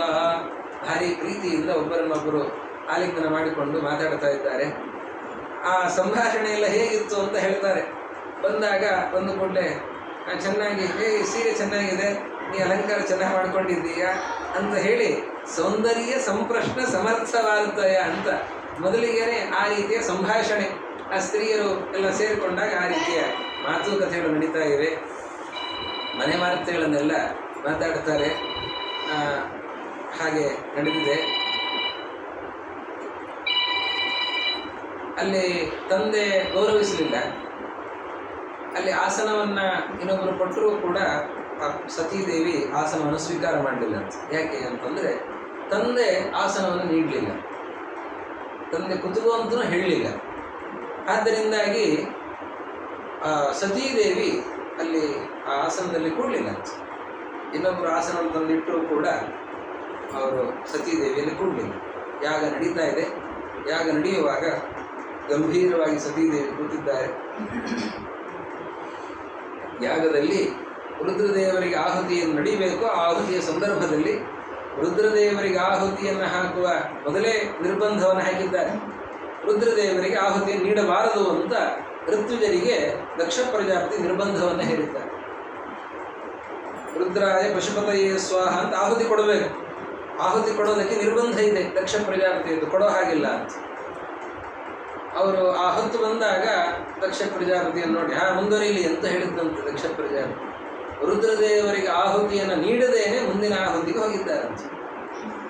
ಸತೀದೇವಿಗೆ ಆ ಯಾತ್ಮಿಕ ಪ್ರಕ್ರಿಯೆ ಎಲ್ಲ ಚೆನ್ನಾಗಿ ಗೊತ್ತು. ನಮ್ಮ ಹಾಗಲ್ಲ. ಸತೀದೇವಿ ಎಲ್ಲವೂ ಕೂಡ ಗೊತ್ತು. ರುದ್ರದೇವರಿಗೆ ಆಹುತಿಯನ್ನು ನೀಡದೆ ಹೋಗ್ತಾ ಇದ್ದಾರೆ ಅಂತನ್ನೋದು ಗೊತ್ತಾದಾಗ ಬಹಳ ಸಿಟ್ಟು ಮಾಡಿಕೊಳ್ತಾ ಇದ್ದಾರೆ.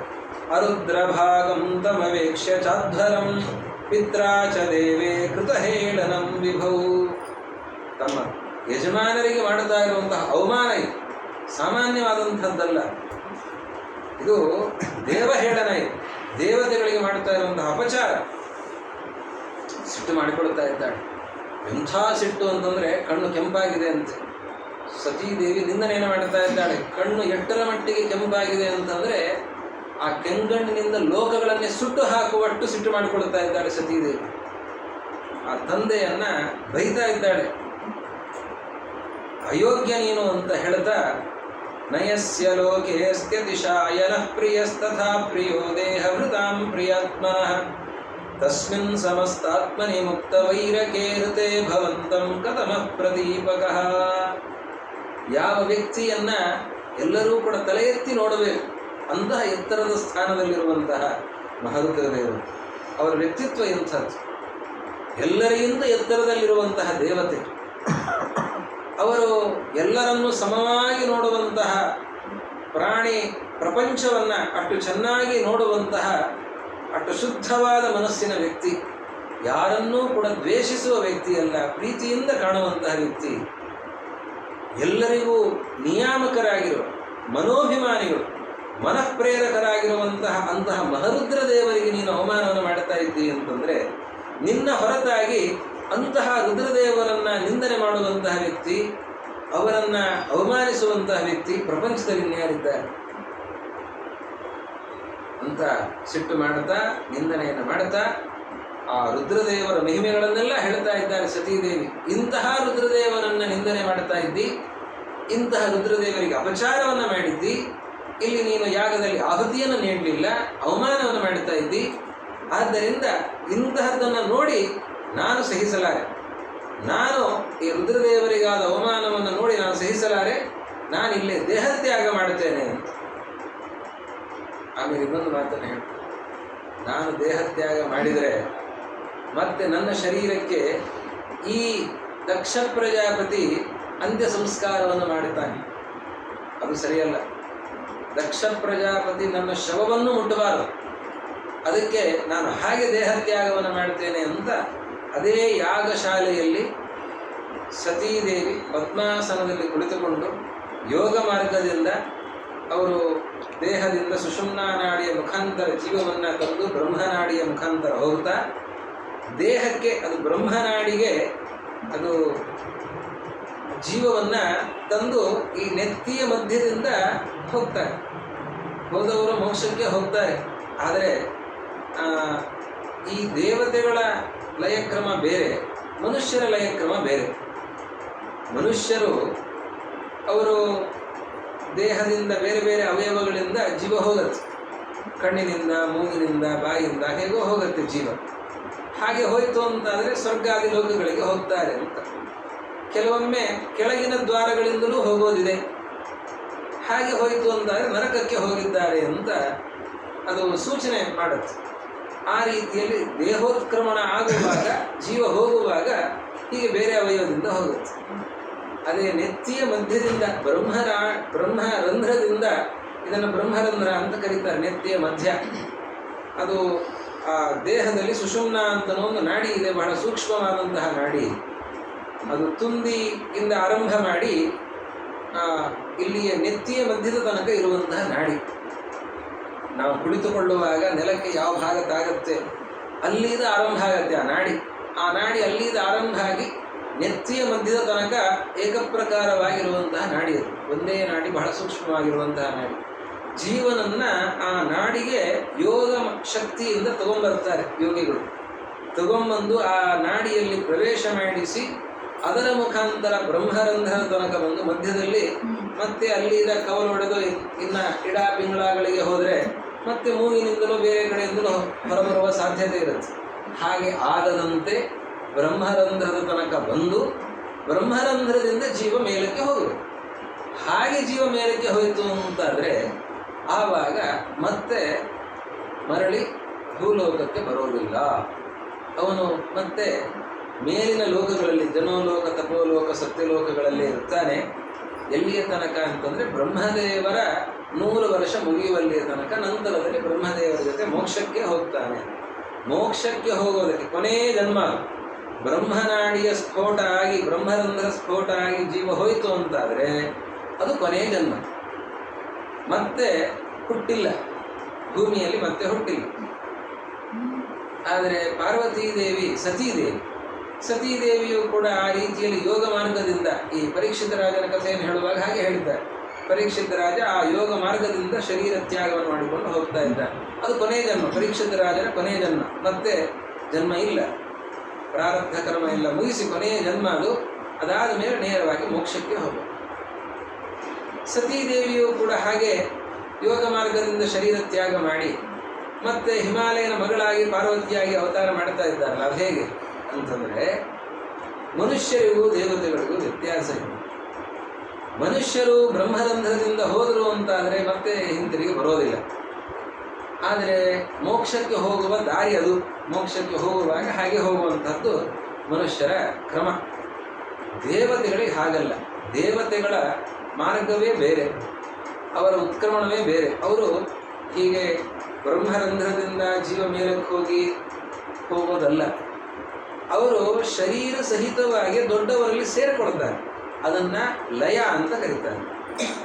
ದೇವತೆಗಳಿಗೆ ಲಯ ಮತ್ತು ಮನುಷ್ಯರಿಗೆ ಉತ್ಕ್ರಾಂತಿ ಅಂತ 2 ವ್ಯತ್ಯಾಸ ಇದೆ. ಈ ಬ್ರಹ್ಮರಂಧ್ರದಿಂದ ಮೇಲಕ್ಕೆ ಹೋದರು ಅಂದರೆ ಅದು ಉತ್ಕ್ರಾಂತಿ. ಆ ಉತ್ಕ್ರಮಣದಿಂದ ಹೋದವರು ಅವರು ಮೋಕ್ಷಕ್ಕೆ ಹೋಗ್ತಾರೆ, ಮಾನವರು. ದೇವತೆಗಳು ಮೋಕ್ಷಕ್ಕೆ ಹೋಗಬೇಕು ಅಂತಾದರೆ ಸಶರೀರವಾಗಿ ಅವರು ಸ್ವೋದ್ಯಮನಲ್ಲಿ ಪ್ರವೇಶವನ್ನು ಮಾಡ್ತಾರೆ, ಲಯವನ್ನು ಹೊಂದುತ್ತಾರೆ. ಅದು ಲಯ. ಅವರೆಲ್ಲ ಸೇರಿ ಕೊನೆಗೆ ಬ್ರಹ್ಮದೇವರಲ್ಲಿ ಲಯವನ್ನು ಹೊಂದುತ್ತಾರೆ. ಬ್ರಹ್ಮದೇವರು ಕೊನೆಯಲ್ಲಿ ಪರಮಾತ್ಮನಲ್ಲಿ ಹೋಗಿ ಸೇರಿಕೊಡುತ್ತಾರೆ ಅಂತ. ಇದು ಲಯಕ್ರಮ. ಹಾಗೆ ಲಯವನ್ನು ಹೊಂದುತ್ತಾರೆ ದೇವತೆಗಳು. ಆದ್ದರಿಂದ ಈ ಸತೀದೇವಿ ಯೋಗ ಮಾರ್ಗದಿಂದ ದೇಹತ್ಯಾಗ ಮಾಡಿದರು ಅಂತಂದರೆ ಪುನರ್ಜನ್ಮ ಹೇಗೆ ಅಂತನೋ ಪ್ರಶ್ನೆ ಇಲ್ಲ. ಯಾಕೆ? ಸತೀದೇವಿ ದೊಡ್ಡ ದೇವತೆ ಆದ್ದರಿಂದ ಅವರು ಸ್ವೋತ್ತಮ ಲಯ. ಅವರಿಗೆ ಲಯ ಅಂತಂದರೆ ರುದ್ರದೇವರಲ್ಲೇ ಲಯ. ಅವರಿಗೆ ರುದ್ರದೇವರಲ್ಲಿ ಲಯವನ್ನು ಅವರು ಹೊಂದಬೇಕು. ಈಗ ಆ ರೀತಿಯಲ್ಲ, ಉತ್ಕ್ರಮಣವನ್ನು, ಪ್ರಾಣೋತ್ಕ್ರಮಣ, ಬ್ರಹ್ಮರಂಧ್ರದಿಂದ ಪ್ರಾಣೋತ್ಕ್ರಮಣ ಆಗ್ತಾ ಇದೆ. ಅದು ಸಂಸಾರದಿಂದ ಬಿಡುಗಡೆ ಏನಲ್ಲ.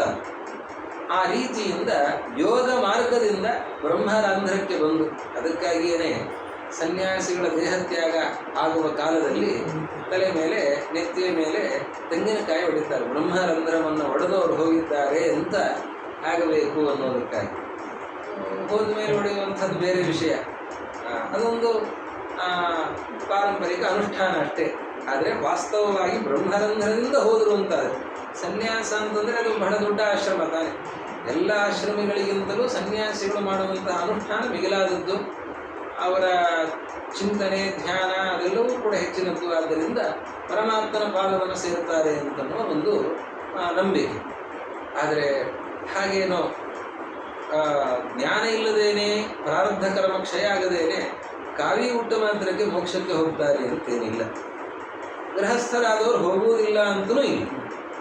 ಆ ರೀತಿಯಲ್ಲಿ ಬ್ರಹ್ಮರಂಧ್ರದಿಂದ ಸತೀದೇವಿ ದೇಹತ್ಯಾಗವನ್ನು ಮಾಡುವಾಗ ಅದು ಜೀವ ಇಲ್ಲಿಗೆ ಬಂದು ಹೋಗುವ ಕಾಲದಲ್ಲಿ ಶರೀರಕ್ಕೆ ಅಗ್ನಿ ಸ್ಪರ್ಶವನ್ನು ಕೂಡ ಒಳಗಿನಿಂದಲೇ ಮಾಡಿಸಿಬಿಟ್ಟಿದ್ದಾರೆ. ಆ ಅಗ್ನಿ ವ್ಯಾಪಕವಾಗಿ ಶರೀರವನ್ನು ಕಬಳಿಸ್ತಾ ಇಡೀ ಶರೀರವನ್ನು ಅಲ್ಲಿ ಭಸ್ಮ ಮಾಡ್ತಾ ಇದೆ. ಯಾಗಶಾಲೆಯಲ್ಲಿ ಇದೊಂದು ಯಾಗ ಮಂಟಪದಲ್ಲಿ ನಡೀತಾ ಇರುವಂತಹ ಅಪಶಕುನ ಇದು. ದಕ್ಷ ಪ್ರಜಾಪತಿಗೆ ಅಂಗಾಲಾಗಿ ಬಿಟ್ಟಿದ್ದಾನೆ ದಕ್ಷ ಪ್ರಜಾಪತಿ. ಈ ರೀತಿಯಲ್ಲಿ ಅಲ್ಲಿ ಒಂದು ದೊಡ್ಡ ಅವಘಡ ನಡೆದು ಹೋಗಿತ್ತು. ಆವಾಗ ಅವರು ರುದ್ರದೇವರ ಅನುಚರರು, ನಂದಿ ಮೊದಲಾದವರು ಏನಿದ್ರು ಅವರೆಲ್ಲರೂ ಕೂಡ ಹಿಂತಿರುಗಿ ಬಂದು ರುದ್ರದೇವರಿಗೆ ತಿಳಿಸಿದ್ದಾರೆ ಹೀಗಾಗಿದೆ ಅಂತ. ಆವಾಗ ಇದು ಯಾವಾಗ ಸತೀದೇವಿ ದೇಹತ್ಯಾಗವನ್ನು ಮಾಡಿದ್ದಾರೋ ಆವಾಗ ಅವನಿಗೆ ತಪ್ಪಾಯಿತು ಅಂತ ಅನ್ನಿಸ್ತು. ನಾನು ಬಹಳ ಅದನ್ನು ಗಂಭೀರ ಮಾಡಿಬಿಟ್ಟೆ. ಸ್ವಲ್ಪ ಅವರಿಗೆ ಮನಸ್ಸಿಗೆ ತಾಗಲಿ ಅಂತ ಹೇಳೋ ದೃಷ್ಟಿಯಿಂದ ನಾನು ಹೀಗೆ ಮಾಡಿದ್ದು ಅದು ಇಷ್ಟು ವಿಕೋಪಕ್ಕೆ ಹೋಯಿತು ಅಂತ ದಕ್ಷ ಪ್ರಜಾಪತಿಗೆ ಆವಾಗ ಪಶ್ಚಾತ್ತಾಪ ಬಂದಿದೆ ಅಂತ. ದಕ್ಷಸ್ತು ದೃಷ್ಟ್ವಾ ದುಹಿತು ಸ್ವನಿಮಿತ್ತಂ ವಿನಾಶನಂ ಬಹ್ವನ್ನ ತಪ್ಯದ್ಘೋರೇಣ ಮಯಾ ಸಾಧುಕೃತಂ ಬತ. ಎಂಥ ಕೆಲಸ ಮಾಡಿಬಿಟ್ಟೆ, ಬಹಳ ತಪ್ಪು ಮಾಡಿಬಿಟ್ಟಿದ್ದೇನೆ ಅಂತ ಪಶ್ಚಾತ್ತಾಪ ಬುದ್ಧಿ ದಕ್ಷ ಪ್ರಜಾಪತಿಗೆ ಬಂದಿದೆ.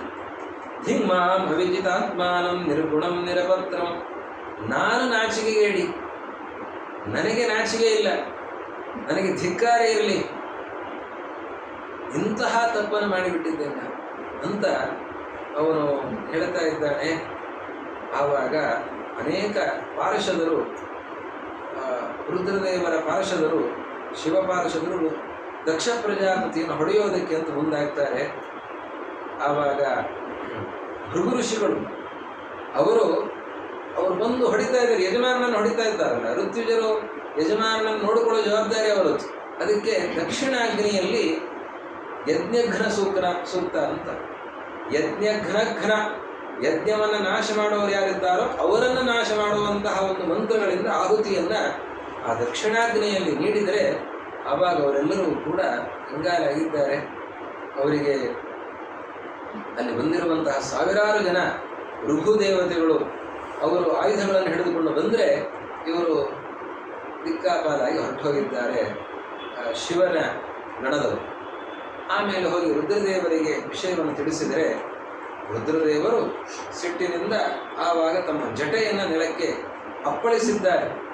ಕರಾಳದಂಷ್ಟ್ರೋ ಜಲದಗ್ನಿಮೂರ್ಧಜ ಕಪಾಲಮಾಲಿ ವಿವಿಧೋದ್ಯತಾಯುಧ. ರುದ್ರದೇವರು ಸಿಟ್ಟು ಮಾಡಿಕೊಂಡು ನೆಲಕ್ಕೆ ಅಪ್ಪಳಿಸಿದರೆ ಆವಾಗ ಒಬ್ಬನು ಬಂದಿದ್ದಾನೆ. ಸಹಸ್ರಬಾಹು ಘನರಕ್ತ ಸೂರ್ಯ ದೃಕ್. ಎಂತಹ ಶರೀರ, ಭಾರೀ ದೊಡ್ಡ ಶರೀರ. ವೀರಭದ್ರ ಬರ್ತಾರೆ. 1000 ಕೈಗಳು, ಅನೇಕ ಆಯುಧಗಳನ್ನು ಹಿಡಿದುಕೊಂಡು ಬಂದಿದ್ದಾನೆ. ಭಯಂಕರವಾದ ಕೋರೆ ಹಲ್ಲುಗಳು, ಆ ತಲೆ ಕೂದಲೆಲ್ಲವೂ ಕೂಡ ಕೆಂಚಾಗಿ ಆ ಕೂದಲು ನೋಡಿದರೆ ಹೆದರಿಕೆ ಆಗಬೇಕು. ಅಂಥವನು ಬಂದಿದ್ದಾನೆ. ಬಂದು ಏನು ಮಾಡಲಿ ಅಂತ, ಈಗ ದಕ್ಷ ಪ್ರಜಾಪತಿ ಅನ್ಯಾಯವನ್ನು ಮಾಡಿದ್ದಾನೆ, ನೀನು ಆ ಯಾಗಧ್ವಂಸವನ್ನು ಮಾಡಿ ಬಾ ಅಂತ. ಅದಕ್ಕೆ ವೀರಭದ್ರ ಹೊರಟಿದ್ದಾನೆ. ವೀರಭದ್ರನ ಜೊತೆಯಲ್ಲಿ ಮತ್ತೆ ಇವರೆಲ್ಲರೂ ಕೂಡ ಹೊರಟಿದ್ದಾರೆ. ಅವರು ಎಲ್ಲರೂ ಕೂಡ ಇಡೀ ಧ್ವಂಸ ಮಾಡಿ ಹಾಕ್ತಾ ಇದ್ದಾರೆ. ಕೇಚಿತ್ ಬಭಂಜು ಪ್ರಾಗ್ವಂಶಂ ಪತ್ನಿಶಾಲಾಂತಥಾ ಪರೆ ಸದಾ ಆಗ್ನೇಧ್ರಶಾಲಾಂಚ ತದ್ವಿಹಾರಂ ಮಹಾನಸಂ. ಪ್ರಾಗ್ವಂಶ ಅಂತ ಪೂರ್ವ ದಿಕ್ಕಿಗೆ ಬಿದುರು ಬರುವಂತೆ ಒಂದು ಮಂಟಪವನ್ನು ಮಾಡಬೇಕು ಅಂತ ಇದೆ. ಅದು ಇಷ್ಟು ಅಳತೆಯಲ್ಲಿರಬೇಕು. ಯಜಮಾನನ ಎತ್ತರಕ್ಕೆ ಸಂಬಂಧಪಟ್ಟಂತೆ ಅದರ ಅಳತೆಗೆ ಅನುಗುಣವಾಗಿ ಇಷ್ಟು ಎತ್ತರದಲ್ಲಿ ಇರಬೇಕು, ಹೀಗಿರಬೇಕು ಅಂತ ಅದಕ್ಕೆಲ್ಲ ವಿಧಾನ ಇದೆ. ಯಾಗದ ಮಂಟಪ ಹೇಗಿರಬೇಕು ಅಂತ ನೋಡಿ. ಅದರಲ್ಲಿ ಪ್ರಾಗ್ವಂಶ ಅಂತ ಒಂದು, ಪತ್ನಿಶಾಲಾ ಅಂತ ಸ್ತ್ರೀಯರಿರುವಂತಹ ಒಂದು ಭಾಗ ಪ್ರತ್ಯೇಕವಾಗಿ ಪತ್ನಿಶಾಲಾ ಅಂತ ಇರ್ತದೆ. ಅಗ್ನಿಧ್ರ ಶಾಲಾ ಅಂತ ಒಂದು ಋತ್ವಿಜರಲ್ಲಿ ಆಗ್ನೇಧ್ರ ಅಂತ ಹೋಗ್ಬೋದು, ಅವರ ಶಾಲೆ. ಆಮೇಲೆ ಅಡುಗೆ ಕೋಣೆ ಅದೆಲ್ಲ ಪ್ರತ್ಯೇಕ ಇರ್ತದೆ. ಆಮೇಲೆ ಆಹವನೀಯ, ಗಾರ್ಹಪತ್ಯ, ದಕ್ಷಿಣಾಗ್ನಿ ಅಂತ 3 ಅಗ್ನಿಕುಂಡಗಳು, ಉತ್ತರವೇದಿ, ಸದೋಮಂಟಪ, ಹೀಗೆ ಅನೇಕ ಭಾಗಗಳು, ಅನೇಕ ಅಂಶಗಳಿರ್ತವೆ ಒಂದು ಯಾಗ ಅಂತಂದರೆ. ಇದು ಈ ಯಾಗ ಇವತ್ತು ಇಂತಹ ಯಾಗಗಳನ್ನು ನೋಡೋದು ಬಹಳ ಅಪರೂಪ. ಇದು ಶ್ರೌತ ಯಾಗ, ವೇದವಿಹಿತವಾಗಿರುವಂತಹ ಯಾಗ. ಇವತ್ತು ಏನು ಯಾಗಗಳು ಮನೆಗಳಲ್ಲಿ ಅಥವಾ ಬೇರೆ ಕಡೆಗಳಲ್ಲಿ ನಡೀತದೆ, ಪವಮಾನ ಹೋಮ, ಮತ್ತೊಂದು ಇದೆಲ್ಲ ಸ್ಮಾರ್ತ ಯಾಗಗಳು ಅಂತ. ಅಂದರೆ ಈ ಯಾಗಗಳನ್ನು ಸ್ಮೃತಿಗಳು ಹೇಳಿವೆ ಹೊರತಾಗಿ ಶ್ರೌತ ಯಾಗ ಅಲ್ಲ. ಶ್ರೌತ ಯಾಗಗಳಲ್ಲಿ 3 ಕುಂಡಗಳು ಕನಿಷ್ಠ, ಆಮೇಲೆ ಕೆಲವೊಂದಕ್ಕೆ ಹೆಚ್ಚೆಚ್ಚು ಕುಂಡಗಳು ಕೂಡ ಇರ್ತವೆ. ಅದರಲ್ಲಿ ಕುಂಡಗಳ ಆಕೃತಿಯಲ್ಲೂ ವ್ಯತ್ಯಾಸ ಇರ್ತದೆ. ಒಂದು ತ್ರಿಕೋಣ, ಒಂದು ವರ್ತುಲಾಕಾರದಲ್ಲಿ, ಒಂದು ಚತುಷ್ಕೋಣಾಕಾರದಲ್ಲಿ, ಒಂದು ಅರ್ಧಚಂದ್ರಾಕೃತಿಯಲ್ಲಿ, ಈ ರೀತಿಯಲ್ಲೆಲ್ಲ ಇರುವಂತಹ ಕುಂಡಗಳು. ಅದರಲ್ಲಿ ಹೀಗೆ ಇಂತಹ ಈ ರೀತಿಯಲ್ಲೇ ಕುಂಡಗಳಿರಬೇಕು ಅಂತೆಲ್ಲ ಕ್ರಮ ಇದೆ. ಹೀಗೆ ಇರಬೇಕು, ಇಷ್ಟು ದೂರದಲ್ಲಿ ಇರಬೇಕು, ಇಷ್ಟು ಅಳತೆಯಲ್ಲಿರಬೇಕು, ಅದರಲ್ಲಿ ಇಂತಹ ಆಹುತಿಗಳನ್ನು ಕೊಡಬೇಕು ಅಂತ. ಅದನ್ನೆಲ್ಲವನ್ನೂ ಕೂಡ ಹಾಳು ಮಾಡ್ತಾ ಇದ್ದಾರೆ. ಯಜ್ಞ ಪಾತ್ರೆಗಳನ್ನೆಲ್ಲ ಒಡೆದು ಹಾಕಿಬಿಟ್ಟಿದ್ದಾರಂತೆ. ಇನ್ನು ಹೆಂಗಸರನ್ನಲ್ಲಿ ಹೆದರಿಸ್ತಾ ಇದ್ದಾರೆ. ಎಲ್ಲ ಕಕ್ಕಾಬಿಕ್ಕಿಯಾಗಿ ಹೋಗ್ತಾ ಇದ್ದಾರೆ. ಭೃಗುಂ ಬಬಂಧಮಣಿಮಾನ್ ವೀರಭದ್ರ ಪ್ರಜಾಪತಿಂ ಚಂಡೀಶ ಭೂಷಣಂ ದೇವಂ ಭಗಂ ನಂದೀಶ್ವರೋ ಗ್ರಹಿ. ಎಲ್ಲರೂ ಬಂದಿದ್ದಾರೆ. ವೀರಭದ್ರ ಭೃಗು ಋಷಿಗಳನ್ನು ಕಟ್ಟಿ ಹಾಕಿಬಿಟ್ಟಿದ್ದ. ಆಮೇಲೆ ಚಂಡೀಶ ಪ್ರಜಾಪತಿಯನ್ನ, ಕೂಶನನ್ನ ನಂದೀಶ್ವರ, ಭಗನನ್ನ, ಈ ರೀತಿಯಲ್ಲಿ ಎಲ್ಲ ಋತ್ವಿಜರನ್ನ ಎಲ್ಲರನ್ನೂ ಕೂಡ ಹಿಡಿದು ಕಟ್ಟಿ ಹಾಕಿ ಅವರನ್ನ ಅವಮಾನಗೊಳಿಸ್ತಾ ಇದ್ದಾರೆ, ವಿರೂಪಗೊಳಿಸ್ತಾ ಇದ್ದಾರೆ. ಅಲ್ಲಿ ಕೆಲವರ ಹಲ್ಲುಗಳನ್ನು ಕಿತ್ತು ಹಾಕಿದ್ದಾರೆ.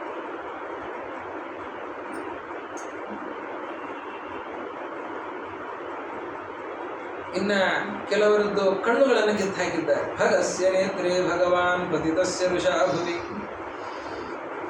ಉಜ್ಜಹಾರ ಸದಸ್ಯಕ್ಷಣಾಯ ಶವಂತಮಸುಭುಜಯತ್.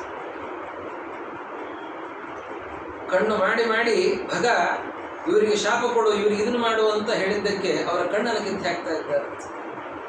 ಇನ್ನು ಪೂಷ ಅವರ ಹಲ್ಲನ್ನು ಕಿತ್ತು ಹಾಕಿದ್ದಾರಂತೆ. ಬಾಯಿ ತೆಗೆದು ಹಲ್ಲು ತೋರಿಸಿ ನಕ್ಕಿದ್ದಕ್ಕೆ ಅವರ ಹಲ್ಲನ್ನು ಕಿತ್ತು ಹಾಕಿದ್ದಾರೆ. ಇನ್ನ ಜಟೆಯನ್ನ, ಶ್ಮಶ್ರುವನ್ನ, ಅದನ್ನೆಲ್ಲವನ್ನು ಕೂಡ ನಾಶಪಡಿಸ್ತಾ ಇದ್ದಾರೆ. ಹೀಗೆ ಭೃಗು ಋಷಿಗಳ ಶ್ಮಶ್ರು ಅಂತಂದ್ರೆ ಅವರ ಗಡ್ಡ ಮೀಸೆಗಳನ್ನ ಅದನ್ನೆಲ್ಲವನ್ನು ಕೂಡ ಕಿತ್ತು ಹಾಕಿದ್ದಾರೆ. ಈಗ ಒಬ್ಬರನ್ನ ಈ ರೀತಿಯಲ್ಲಿ ವಿರೂಪಗೊಳಿಸ್ತಾ, ಹಿಂಸೆಗೊಳಿಸ್ತಾ ಕೊನೆಗೆ ದಕ್ಷ ಪ್ರಜಾಪತಿ ವೀರಭದ್ರನೇ ಬಂದು ಖಡ್ಗದಿಂದ ದಕ್ಷ ಪ್ರಜಾಪತಿಯ ತಲೆಯನ್ನ ಕತ್ತರಿಸ್ತಾ ಇದ್ದ. ಆದರೆ ಏನು ಮಾಡಿದರೂ ಕೂಡ ತಲೆಯನ್ನು ಕತ್ತರಿಸಲಿಕ್ಕೆ ಸಾಧ್ಯ ಆಗ್ತಾ ಇಲ್ಲ. ಯಾಕೆ ಅಂತ ವಿಚಾರ ಮಾಡುವಾಗ ಇದು ಯಜ್ಞಕ್ಕೆ ದೀಕ್ಷಿತನಾಗಿದ್ದಾನೆ ದಕ್ಷ ಪ್ರಜಾಪತಿ. ಯಜ್ಞ ದೀಕ್ಷಿತನಾದದ್ದರಿಂದಾಗಿ ಪರಮಾತ್ಮನೇ ರಕ್ಷಣೆ ಮಾಡ್ತಾ ಇರ್ತಾನೆ. ಯಾಗ ದೀಕ್ಷಿತರಾದವರಿಗೆ ಏನು ಆಪತ್ತು ಬರಲ್ಲ. ಹೀಗಾಗಿ ದಕ್ಷ ಪ್ರಜಾಪತಿಯ ತಲೆಯನ್ನು ಕತ್ತರಿಸಲಿಕ್ಕೆ ಆಗ್ತಾ ಇಲ್ಲ. ಆವಾಗ ವೀರಭದ್ರ ಇದು ಯಾಗದಲ್ಲಿ ನೀಡುತ್ತಾ ಇರುವಂತಹ ಬಲಿ ಇದು ಅಂತ ಹೇಳಿದಾಗ ಆವಾಗ ತಕ್ಷಣದಲ್ಲಿ ಮುಟ್ಟಿದರೆ ತಲೆ ಕತ್ತರಿಸೋಯ್ತು. ಆ ರುಂಡವನ್ನು ತೆಗೆದು ಅಗ್ನಿಕೊಂಡದಲ್ಲಿ ಹಾಕಿ ಎಲ್ಲ ಧ್ವಂಸಗೊಳಿಸಿ ಹೋಗ್ಬಿಟ್ಟು ದೇವತೆಗಳೆಲ್ಲ ಅವರೆಲ್ಲ ಕಂಗಾಲಾಗಿದ್ದಾರೆ. ಅವರೆಲ್ಲ ಹೋಗಿ ಬ್ರಹ್ಮದೇವರ ಹತ್ರ ಕೇಳ್ಕೊಳ್ತಾ ಇದ್ದಾರೆ. ಹೀಗೆ ಬಹಳ ಅನರ್ಥ ಆಗಿ ಹೋಗಿದೆ. ಒಂದು ಯಾಗದ ಸನ್ನಿವೇಶ ಅಂತ ಹೇಳಿ ಆ ಯಾಗದ ಸನ್ನಿವೇಶದಲ್ಲಿ ಇಷ್ಟೆಲ್ಲ ತೊಂದರೆಗಳಾಗಿ ಹೋಗಿವೆ, ಅದಕ್ಕೆ ನೀವೇನಾದರೂ ಪರಿಹಾರ ಮಾಡಬೇಕು ಅಂತ ಹೇಳಿದರೆ ಆವಾಗ ಬ್ರಹ್ಮದೇವರು ಹೇಳುವಂತಹ ಮಾತು ನೋಡಿ. ಅಥಾಪಿ ಯೂಯಂ ಕೃತಕಿಲ್ಪಿಶಾಭವಂ ಯೇ ಬರ್ಹಿಷೋ ಭಾಗಭಾಜಂ ಪರಾದುಃ ಪ್ರಸಾದಯಧ್ವಂ ಪರಿಶುದ್ಧ ಚೇತಸ ಕ್ಷಿಪ್ರ ಪ್ರಸಾದಂ ಪ್ರಗೃಹೀತಾಂಘ್ರಿ ಪದ್ಮ. ನೀವು ತಪ್ಪು ಮಾಡಿದ್ದೀರಿ.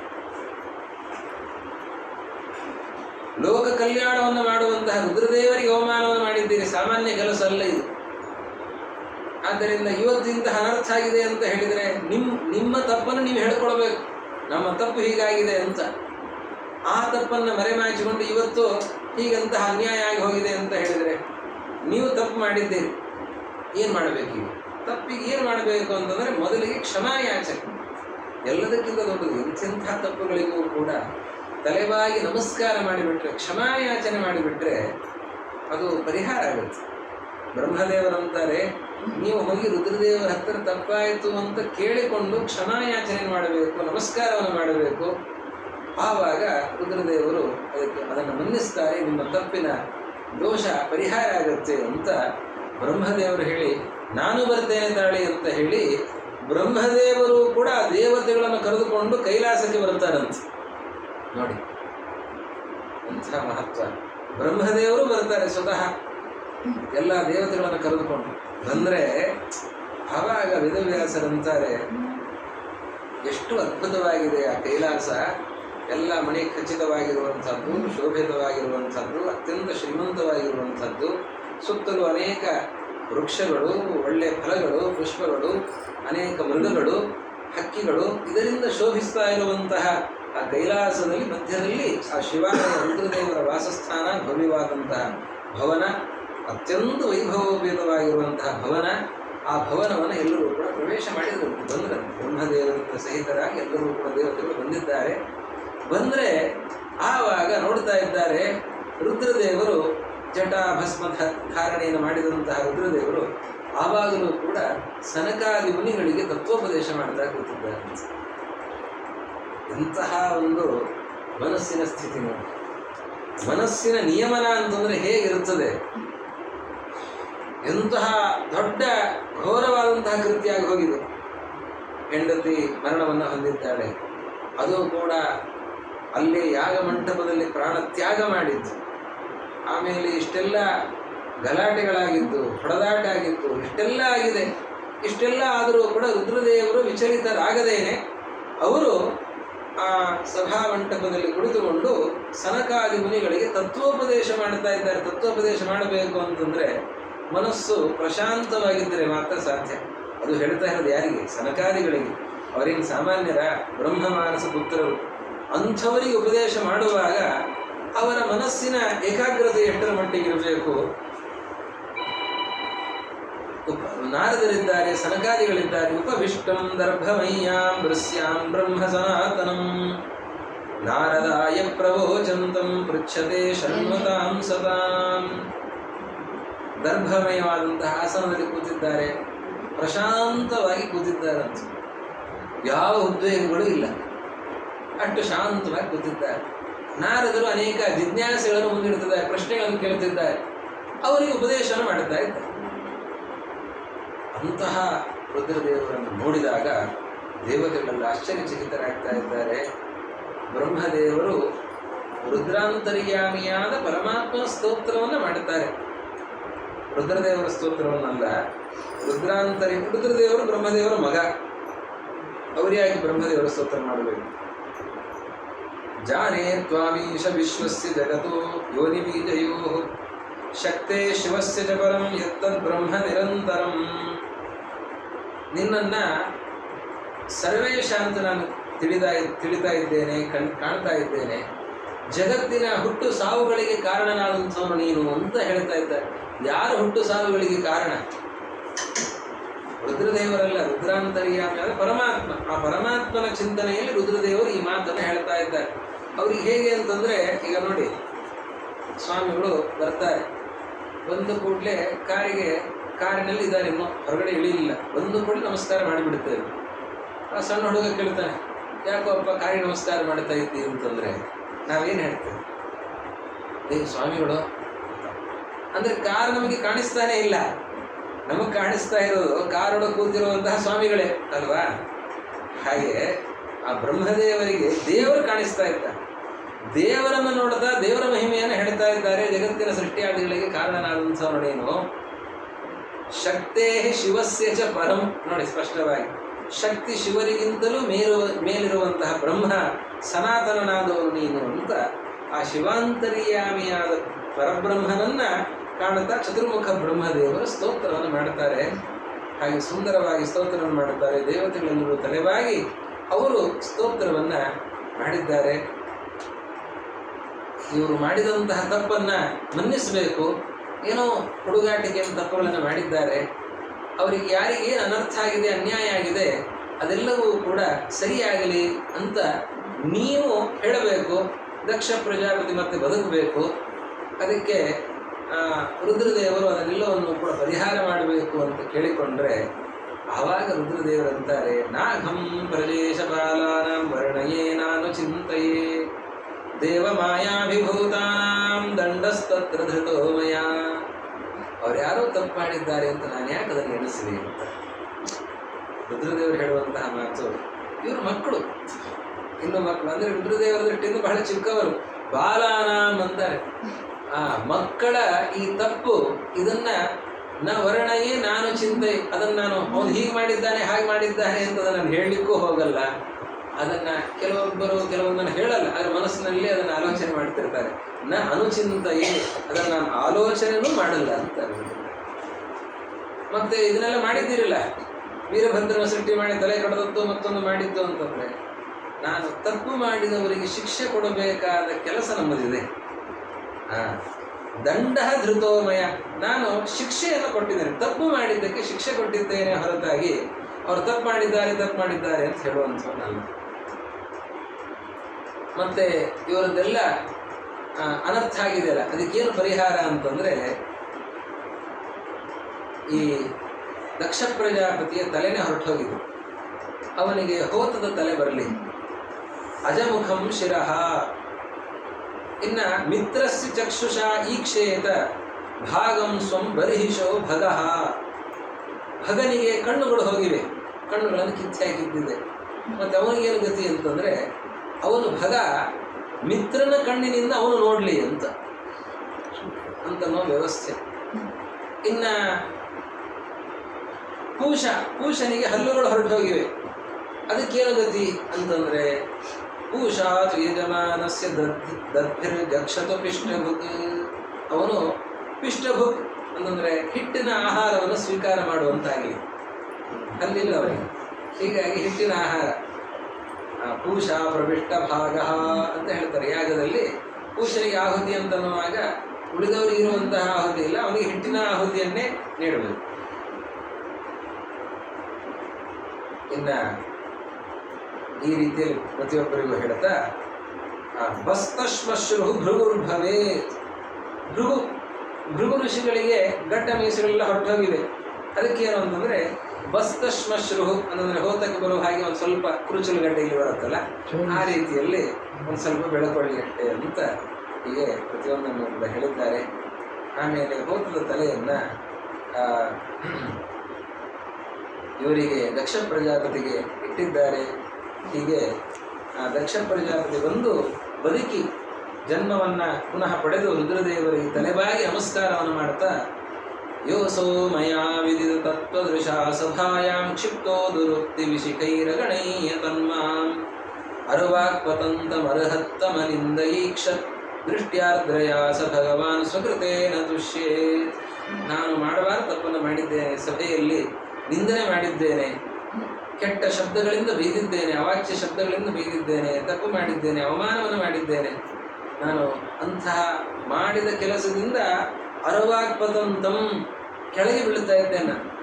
ಬೀಳುವಂಥವನು ನನ್ನನ್ನು ದಯಾದೃಷ್ಟಿಯಿಂದ, ತಪ್ಪನ್ನು ಮಾಡುವವನನ್ನು ದಯಾದೃಷ್ಟಿಯಿಂದ ನೋಡಿದ ನಿಮಗೆ ನನ್ನ ನಮಸ್ಕಾರ ಅಂತ ದಕ್ಷ ಪ್ರಜಾಪತಿ ರುದ್ರದೇವರಿಗೆ ತಲೆಬಾಗಿ ಅವರು ಸ್ತೋತ್ರವನ್ನು ಮಾಡ್ತಾ ಇದ್ದಾರೆ. ದೃಷ್ಟ್ಯಾರ್ದ್ರಯಾಸ ಭಗವಾನ್ ಸ್ವಕೃತೇನ ತುಷ್ಯೇತ್. ಅಂಥವರು ನಾವು ಮಾಡಿದಂತಹ ಅಲ್ಪ ಸ್ತೋತ್ರದಿಂದ ಅವರು ಪ್ರಸನ್ನರಾಗಿ ನಮಗೆ ಅನುಗ್ರಹವನ್ನು ಮಾಡಬೇಕು ಅಂತ ದಕ್ಷ ಪ್ರಜಾಪತಿ ರುದ್ರದೇವರು ಯೋಗ್ಯತೆಯಲ್ಲಿ ತುಂಬ ದೊಡ್ಡವರು. ದಕ್ಷ ಪ್ರಜಾಪತಿಗಿಂತ ದಕ್ಷ ಪ್ರಜಾಪತಿ ಹೆಸರಿಗೆ ಮಾವ, ಹೆಣ್ಣು ಕೊಟ್ಟ ಮಾವ, ಆದರೆ ಯೋಗ್ಯತೆಯಲ್ಲಿ ರುದ್ರದೇವರು ದೊಡ್ಡವರು. ಹೀಗಾಗಿ ದಕ್ಷ ಪ್ರಜಾಪತಿ ರುದ್ರದೇವರ ಸ್ತೋತ್ರವನ್ನು ಮಾಡಿದ್ದಾನೆ. ರುದ್ರದೇವರು ಅವರಿಗೆ ಅನುಗ್ರಹವನ್ನು ಮಾಡಿದ್ದಾರೆ. ಆಮೇಲೆ ಪ್ರತಿಯೊಬ್ಬರೂ ಕೂಡ ಋತ್ವಿಜರು, ಸದಸ್ಯರು, ಹಾಗೆ ಭೃಗು ಋಷಿಗಳು, ಇಂದ್ರದೇವರು ಎಲ್ಲರೂ ಕೂಡ ರುದ್ರದೇವರ ಸ್ತೋತ್ರವನ್ನು, ಪರಮಾತ್ಮನ ಸ್ತೋತ್ರವನ್ನು ಮಾಡಿದ್ದಾರೆ. ಎಲ್ಲ ಪರಮಾತ್ಮನ ಆದೇಶದಂತೆ ಇದೆಲ್ಲವೂ ಕೂಡ ನಡೀತಿದೆ. ನಾನು ಸರ್ವಕರ್ತೃನೂ ಅಲ್ಲ, ಯಾವುದೂ ಕೂಡ ನನ್ನಿಂದ ಆಗುವಂಥದ್ದಲ್ಲ, ಪರಮಾತ್ಮ ಮಾಡಿಸಿದಂತೆ ಮಾಡುವಂತಹ ಗೊಂಬೆಗಳು ನಾವು ಅಂತ ರುದ್ರದೇವರು ತಮ್ಮ ಮಾತುಗಳನ್ನು ಹೇಳಿದ್ದಾರೆ. ಆಮೇಲೆ ಸತೀದೇವಿ ಪ್ರಾಣತ್ಯಾಗವನ್ನು ಮಾಡಿದಂಥವರು. ಆಮೇಲೆ ಹಿಮಾಲಯದಲ್ಲಿ ಜಜ್ಞೆ ಹಿಮವತಃ ಕ್ಷೇತ್ರೇ ಮೇನಾಯಾಂ ಇತಿ ಶುಶ್ರುಮಃ. ಹಿಮಾಲಯನ ಮಡದಿ ಮೇನಾದೇವಿ, ಆ ಮೇನೆಯಲ್ಲಿ ಅವತಾರವನ್ನು ಮಾಡ್ತಾ ಇದ್ದಾರೆ. ಪಾರ್ವತಿ ಅಂತ ಕರೀತಾರೆ. ಪರ್ವತರಾಜನ ಮಗಳು ಅಂತನ್ನುವ ಕಾರಣದಿಂದ ಪಾರ್ವತಿ ಅಂತ. ಉಮಾ ಅಂತ ಕರೀತಾರೆ. ಅನೇಕ ನಾಮಗಳು, ಅಪರ್ಣ ಅಂತ ಕರೀತಾರೆ. ಸೋದರಿಯರಂತ ಏಕಪರ್ಣ ಅಂತ, ದ್ವಿಪರ್ಣ, ಎರಡೆಲೆ ತಿಂದು ತಪಸ್ ಮಾಡ್ತಾ ಇದ್ದವಳೊಬ್ಳು, ಒಂದೆಲೆ ತಿಂದು ತಪಸ್ ಮಾಡ್ತಾ ಇದ್ದವಳೊಬ್ಳು. ಆದರೆ ಪಾರ್ವತೀ ದೇವಿ ಮಾತ್ರ ಒಂದೊಂದು ಎಲೆಯನ್ನೂ ತಿಂತಾ ಇರಲಿಲ್ಲ. ಅಷ್ಟು ಕಠಿಣವಾದ ತಪಸ್ಸನ್ನು ರುದ್ರದೇವರು ತನಗೆ ಪತಿಯಾಗಿ ಬರಬೇಕು ಅನ್ನೋದಕ್ಕಾಗಿ ಪಾರ್ವತೀ ದೇವಿಯರು ಅಂತಹ ಕಠಿಣವಾದ ತಪಸ್ಸನ್ನು ಮಾಡಿ ರುದ್ರದೇವರನ್ನು ಪತಿಯನ್ನಾಗಿ ಪಡೀತಾ ಇದ್ದಾರೆ ಅಂತ. ದೇವತೆಗಳು ಆ ಸ್ಥಾನಕ್ಕೆ ಬರೋದಕ್ಕೆ, ಇಂತಹ ಶ್ರೇಷ್ಠರಾದಂತಹ ಮಹನೀಯರನ್ನು, ಪತಿಯರನ್ನು ಪಡೆಯೋದಕ್ಕೆ, ಅದಕ್ಕೆಲ್ಲ ಪ್ರತಿಯೊಬ್ಬರೂ ಕೂಡ ತಪಸ್ಸನ್ನು ಮಾಡಿದ್ದಾರೆ. ಬ್ರಹ್ಮದೇವರು ಸೃಷ್ಟಿಯನ್ನು ಮಾಡಿ ತಪಸ್ಸನ್ನು ಮಾಡಿದ್ದಾರೆ. ಇಂದ್ರದೇವರು ತಮ್ಮ ಸ್ಥಾನಕ್ಕೆ, ಅವರು ಇಂದ್ರ ಪದವಿಗೆ ಕೊಡೋದಕ್ಕೆ ತಪಸ್ಸನ್ನು ಮಾಡಿದ್ದಾರೆ. 100 ಅಶ್ವಮೇಧ ಯಾಗಗಳನ್ನು ಮಾಡಿ ಅವರು ಇಂದ್ರ ಪದವಿಯಲ್ಲಿ ಕೊಡ್ತಾ ಇದ್ದಾರೆ. ಹೀಗೆ ಪ್ರತಿಯೊಬ್ಬರೂ ಕೂಡ ಅವರು ತಪಸ್ಸನ್ನು ಮಾಡಿ ಪಡಿತಾ ಇದ್ದಾರೆ. ಪಾರ್ವತೀ ದೇವಿ ಅವರು ಅಪರ್ಣ ಒಂದು ಎಲೆಯನ್ನೂ ತಿನ್ನದೇನೆ ತಪಸ್ಸನ್ನು ಮಾಡಿ ರುದ್ರದೇವರನ್ನು ಮತ್ತೆ ಪತಿಯನ್ನಾಗಿ ಪಡಿತಾ ಇದ್ದಾರೆ. ಆಮೇಲೆ ರುದ್ರದೇವರನ್ನ ಪತಿಯನ್ನಾಗಿ ಪಡೆದ ಮೇಲೆ 100 ವರ್ಷ ವಿವಾಹ ಆಯಿತು. 100 ವರ್ಷ ಅವರು ವಿಹಾರ ಅಂತ ರುದ್ರದೇವರು ಪಾರ್ವತೀ ದೇವಿ. ಆಮೇಲೆ ರುದ್ರದೇವರ ತೇಜಸ್ಸನ್ನು ಧಾರಣೆ ಮಾಡಲಿಕ್ಕಾಗಲಿಲ್ಲಂತೆ ಪಾರ್ವತೀ ದೇವಿಯರಿಗೆ. ಚಚ್ಛರ್ದ ಶರಗಾನನೆ ಅದನ್ನು ಗಂಗೆಯಲ್ಲಿ ಬಿಟ್ಟಿದ್ದಾರೆ. ಗಂಗೆಗೂ ಕೂಡ ಆ ತೇಜಸ್ಸನ್ನು ಧಾರಣೆ ಮಾಡಲಿಕ್ಕಾಗಲಿಲ್ಲ. ಗಂಗೆ ಅಷ್ಟು ತಂಪಾಗಿರುವಂತಹ ಗಂಗೆ ಅವಳಿಗೂ ಧಾರಣೆ ಮಾಡಲಿಕ್ಕಾಗಲಿಲ್ಲ, ಹೊರ ಹಾಕಿದ್ದಾಳಂತೆ. ಅಲ್ಲಿ ಆ ಪೊದೆಯಲ್ಲಿ ಮಗ ಹುಟ್ಟಿದ್ದಾನೆ, ಅವನೇ ಕುಮಾರ, ಷಣ್ಮುಖ, ಸ್ಕಂದ, ಅನೇಕ ನಾಮಗಳು ಅವನಿಗೆ. ಅಲ್ಲಿ ಹುಟ್ಟಿದಂಥವನು. ಹೀಗಾಗಿ ಶರವಣ, ಶರ ಅಂತಂದರೆ ಆ ಹುಲ್ಲು, ಅದರಲ್ಲಿ ಬೆಳೆದವನು ಆದ್ದರಿಂದ ಹುಟ್ಟಿದವನಾದ್ದರಿಂದ ಶರವಣ ಅಂತ ಕರೀತಾ ಇದ್ದಾರೆ. ಅವನಲ್ಲಿ ಹುಟ್ಟಿದ್ದಾನೆ. ಆ ಹುಟ್ಟಿದ ಮಗು ಅಲ್ಲಿ ಅಳತಾ ಇದೆ. ಅದನ್ನು ನೋಡಿದ ಕೂಡಲೇ ನಕ್ಷತ್ರಕ್ಕೆ ಅಭಿಮಾನಿ ದೇವತೆಗಳು, ಕೃತ್ತಿಕಾ ನಕ್ಷತ್ರಾಭಿಮಾನಿ ದೇವತೆಗಳು ಆ ಮಗುವನ್ನು ನೋಡಿದ್ರಂತೆ. ಈ ಮಗು ಏನಿದು ಅನಾಥವಾಗಿ ಒಂದೇ ಇದೆಯಲ್ಲ, ಅದಕ್ಕೆ ನಾವಿದನ್ನು ಬೆಳೆಸೋಣ ಅಂತ ಹೇಳಿ ಆ ಕೃತ್ತಿಕಾ ನಕ್ಷತ್ರ, ಆ ಕೃತ್ತಿಕಾ ನಕ್ಷತ್ರಕ್ಕೆ 6 ಜನ ಇದ್ದಾರೆ ದೇವತೆಗಳು. ಅವರು 6 ಜನ ನಾನು ಇವನನ್ನು ಬೆಳೆಸ್ತೇನೆ ಅಂತ ಹೇಳಿ ಸ್ತನ್ಯಪಾನ ಮಾಡಿಸ್ತಾ ಇದ್ದಾರಂತೆ. ಅದಕ್ಕೆ 6 ಜನ ಸ್ತನ್ಯಪಾನ ಮಾಡಿಸುವಾಗ ಇವನು 6 ಮುಖ ಮಾಡ್ಕೊಂಡಿದ್ದಾನಂತೆ. ಹೀಗಾಗಿ ಷಣ್ಮುಖನಾಗಿದ್ದಾನೆ ಅಂತ 6 ಮುಖ ಅದಕ್ಕಾಗಿ ಬಂತು. ಹೀಗಾಗಿ ಷಣ್ಮುಖ ಅಂತಾಗಿದ್ದಾನೆ. ಕಾರ್ತಿಕೇಯ, ಕೃತ್ತಿಕಾ ನಕ್ಷತ್ರದ ದೇವತೆಗಳು ಇವನನ್ನು ಬೆಳೆಸಿದ್ದಾರೆ, ಆದ್ದರಿಂದ ಕಾರ್ತಿಕೇಯ ಅಂತ ಕರೀತಾ ಇದ್ದಾರೆ. ಹೀಗೆ ಅನೇಕ ನಾಮಗಳನ್ನು ಷಡ್ಭಿರ್ಮುಖೈಸ್ತನಂ ಪೀತ್ವಾ ಸಬಾಲ ಷಣ್ಮುಖೋ ಭವತ್. ಇಂತಹ ಈ ಕುಮಾರ, ಷಣ್ಮುಖ, ಸ್ಕಂದ, ಶರವಣ, ಕಾರ್ತಿಕೇಯ ಅನೇಕ ನಾಮಗಳನ್ನು ಹೊತ್ತು ದೇವತೆಗಳ ಸೇನೆಗೆ ಅಧಿಪತಿ ಆಗ್ತಾ ಇದ್ದಾನೆ, ಸೇನಾಪತಿ ಆಗ್ತಾ ಇದ್ದಾನೆ. ನನ್ನ ಸಾಮರ್ಥ್ಯ ವಿಶೇಷದಿಂದ ತಾರಕಾಸುರನ ಸಂಹಾರವನ್ನು ಮಾಡ್ತಾನೆ. ತಾರಕಾಸುರನ ಸಂಹಾರಕ್ಕಾಗಿ ದೇವತೆಗಳು ಕೇಳಿಕೊಂಡು ಆಮೇಲೆ ಹುಟ್ಟಿದಂಥವನು ಈ ಷಣ್ಮುಖ. ತಾರಕಾಸುರನ ಸಂಹಾರವನ್ನು ಮಾಡಿ ಲೋಕಕ್ಕೆ ಕ್ಷೇಮವನ್ನು ಉಂಟು ಮಾಡ್ತಾ ಇದ್ದಾನೆ. ಇಂದ್ರದೇವರಿಗೆ ಸಮಾನ ಯೋಗ್ಯತೆಯಲ್ಲಿ ಸ್ಕಂದ ಅಂತಹ ವ್ಯಕ್ತಿತ್ವ, ಅಪೂರ್ವವಾದಂತಹ ವ್ಯಕ್ತಿತ್ವ. ನೋಡಿ, ಸ್ಕಂದನಾಗಿ ಬ್ರಹ್ಮಚರ್ಯಕ್ಕೆ ಅಧಿಪತಿ ಕುಮಾರ ಅಂತ ಕರೀತಾ ಇದ್ದಾರೆ. ಆರಾಧನೆ ಮಾಡುವಾಗ ಸ್ಕಂದ ಷಷ್ಠಿ ಅಂತ ಹೇಳಿ ಸ್ಕಂದನ ಆರಾಧನೆಯನ್ನು ಮಾಡುವಂತಹ ಕ್ರಮ. ಬ್ರಹ್ಮಚರ್ಯಕ್ಕೆ ಅಧಿಪತಿ ಆದಂಥವನು ಕುಮಾರ. ಅವನದ್ದೇ ಮತ್ತೊಂದು ರೂಪ ಮನ್ಮಥ. ಮನ್ಮಥ ಗಾರ್ಹಸ್ಥ್ಯಕ್ಕೆ ನಿಯಾಮಕ, ಗಾರ್ಹಸ್ಥ್ಯಕ್ಕೆ ಅಧಿಪತಿ. ಸ್ತ್ರೀ ಪುರುಷರ ಸತ್ಕಾಮನೆಗೆ ಅಧಿಪತಿಯಾದಂಥವನು ಮನ್ಮಥ, ಪ್ರತಿ ಮನ್ಮಥರು. ಅದೇ ದುಷ್ಟ ಕಾಮನೆ ಏನಿದೆ, ಕೆಟ್ಟ ಅಂದರೆ ದುರಾಲೋಚನೆ, ಧಾರ್ಮಿಕ ಅಲ್ಲದ ಅಧಾರ್ಮಿಕವಾದಂತಹ ಕಾಮಕ್ಕೆ ಕಾಲನೇಮಿ, ದುಷ್ಟನಾದಂತಹ ಕಾಲನೇಮಿ ಅವನ ಅಧಿಪತಿಯಾಗ್ತಾನೆ. ಸತ್ಕಾಮನೆಗೆ ಅದಕ್ಕೆ ಅಧಿಪತಿಯಾದಂಥವರು ರತಿಮನ್ಮಥರು. ಗಾರ್ಹಸ್ಥ್ಯಕ್ಕೆ ಅಧಿಪತಿ ಮನ್ಮಥ, ಬ್ರಹ್ಮಚರ್ಯಕ್ಕೆ ಅಧಿಪತಿ ಸ್ಕಂದ. ಸನ್ಯಾಸಿಗಳ ಪರಂಪರೆಗೆ ಮೂಲ ಪುರುಷರು, ಸನ್ಯಾಸಕ್ಕೆ ಅಧಿಪತಿ ಸನಕರು. ಆ ಸನಕ, ಸನಂದನ, ಸನತ್ಕುಮಾರ, ಸನತ್ಸುಜಾತರು ಅಂತ 4 ಜನ ಬ್ರಹ್ಮ ಮಾನಸ ಪುತ್ರರು. ಅದರಲ್ಲಿ ಸನಕ ಅದು ಯಾರು ಅಂತಂದರೆ ಇದೇ ಸ್ಕಂದನೆ. ಒಂದು ರೂಪದಿಂದ ಬ್ರಹ್ಮಚಾರಿ, ಮತ್ತೊಂದು ರೂಪದಿಂದ ಗೃಹಸ್ಥ, ಮತ್ತೊಂದು ರೂಪದಿಂದ ಸನ್ಯಾಸಿ. ಮಾತ್ರ ಅಲ್ಲ, ಅದಕ್ಕೆ ಅಧಿಪತಿಯೂ ಕೂಡ ಹೌದು. ಬ್ರಹ್ಮಚಾರಿಯಾಗಿದ್ದು ಗೃಹಸ್ಥ ಹೇಗಾಗ್ಲಿಕ್ಕೆ ಸಾಧ್ಯ? ಗೃಹಸ್ಥನಾಗಿದ್ದು ಸನ್ಯಾಸಿ ಹೇಗಾಗ್ಲಿಕ್ಕೆ ಸಾಧ್ಯ? ಅದು ದೇವತೆಗಳಿಗೆ ಸಾಧ್ಯ. ವೇದವೇ ಹೇಳುತ್ತೆ, ದೇವಾ ಏವ ಹಿ ಬ್ರಹ್ಮಚಾರಿಣಃ, ದೇವಾ ಏವ ಹಿ ಗೃಹಸ್ಥಾಃ, ದೇವಾ ಏವ ಹಿ ವನಸ್ಥಾಃ, ದೇವಾ ಏವ ಹಿ ಸನ್ಯಾಸಿನ. ಅವರು ಬ್ರಹ್ಮಚಾರಿಗಳು ಹೌದು, ಗೃಹಸ್ಥರೂ ಹೌದು, ವನಸ್ಥರೂ ಹೌದು, ಸನ್ಯಾಸಿಗಳು ಹೌದು. ಏಕಕಾಲದಲ್ಲಿ 4 ಆಶ್ರಮಗಳ ಧರ್ಮವನ್ನು ಪಾಲನೆ ಮಾಡುವ ಸಾಮರ್ಥ್ಯ ಅವರಿಗಿದೆ. ಅದು ಹೇಗೆ ಅರ್ಥ ಆಗಲ್ಲ. ಇವನ ಚರಿತ್ರೆಯನ್ನು ಕೇಳಿದರೆ ಸ್ವಲ್ಪ ಮಟ್ಟಿಗೆ ಅರ್ಥ ಮಾಡ್ಕೊಳ್ಳೋದು. ಒಂದು ರೂಪದಿಂದ ಬ್ರಹ್ಮಚಾರಿ, ಒಂದು ರೂಪದಿಂದ ಗೃಹಸ್ಥ, ಇನ್ನೊಂದು ರೂಪದಿಂದ ಸನ್ಯಾಸಿ. ಅದನ್ನು ನೋಡಿದರೆ ಸ್ವಲ್ಪ ಅರ್ಥ ಆಗಬಹುದು, ಪೂರ್ಣವಾಗಿ ನಮಗೆ ಅರ್ಥ ಆಗಲ್ಲ. ದೇವತೆಗಳ ವ್ಯಾಪಾರನೇ ವಿಚಿತ್ರ. ಅಂಥವರು ಅಂತಹ ವಂಶ ಮತ್ತೆ ಮುಂದೆ ಬೆಳೀತದೆ ಅಂತ ಹೇಳ್ತಾ ಆಮೇಲೆ ಸ್ವಯಂಭವ ಮನುವಿನ ಮುಂದಿನ ಚರಿತ್ರೆಯನ್ನು ನಿರೂಪಣೆ ಮಾಡುತ್ತಾ ಉದ್ದಾನಪಾದ ರಾಜನ ಚರಿತ್ರೆ, ಅವನ ಮಕ್ಕಳ ಕಥೆ, ಧ್ರುವರಾಜರ ಚರಿತ್ರೆಯನ್ನು ನಿರೂಪಿಸ್ತಾರೆ, ಅದರ ಚಿಂತನೆಯನ್ನು.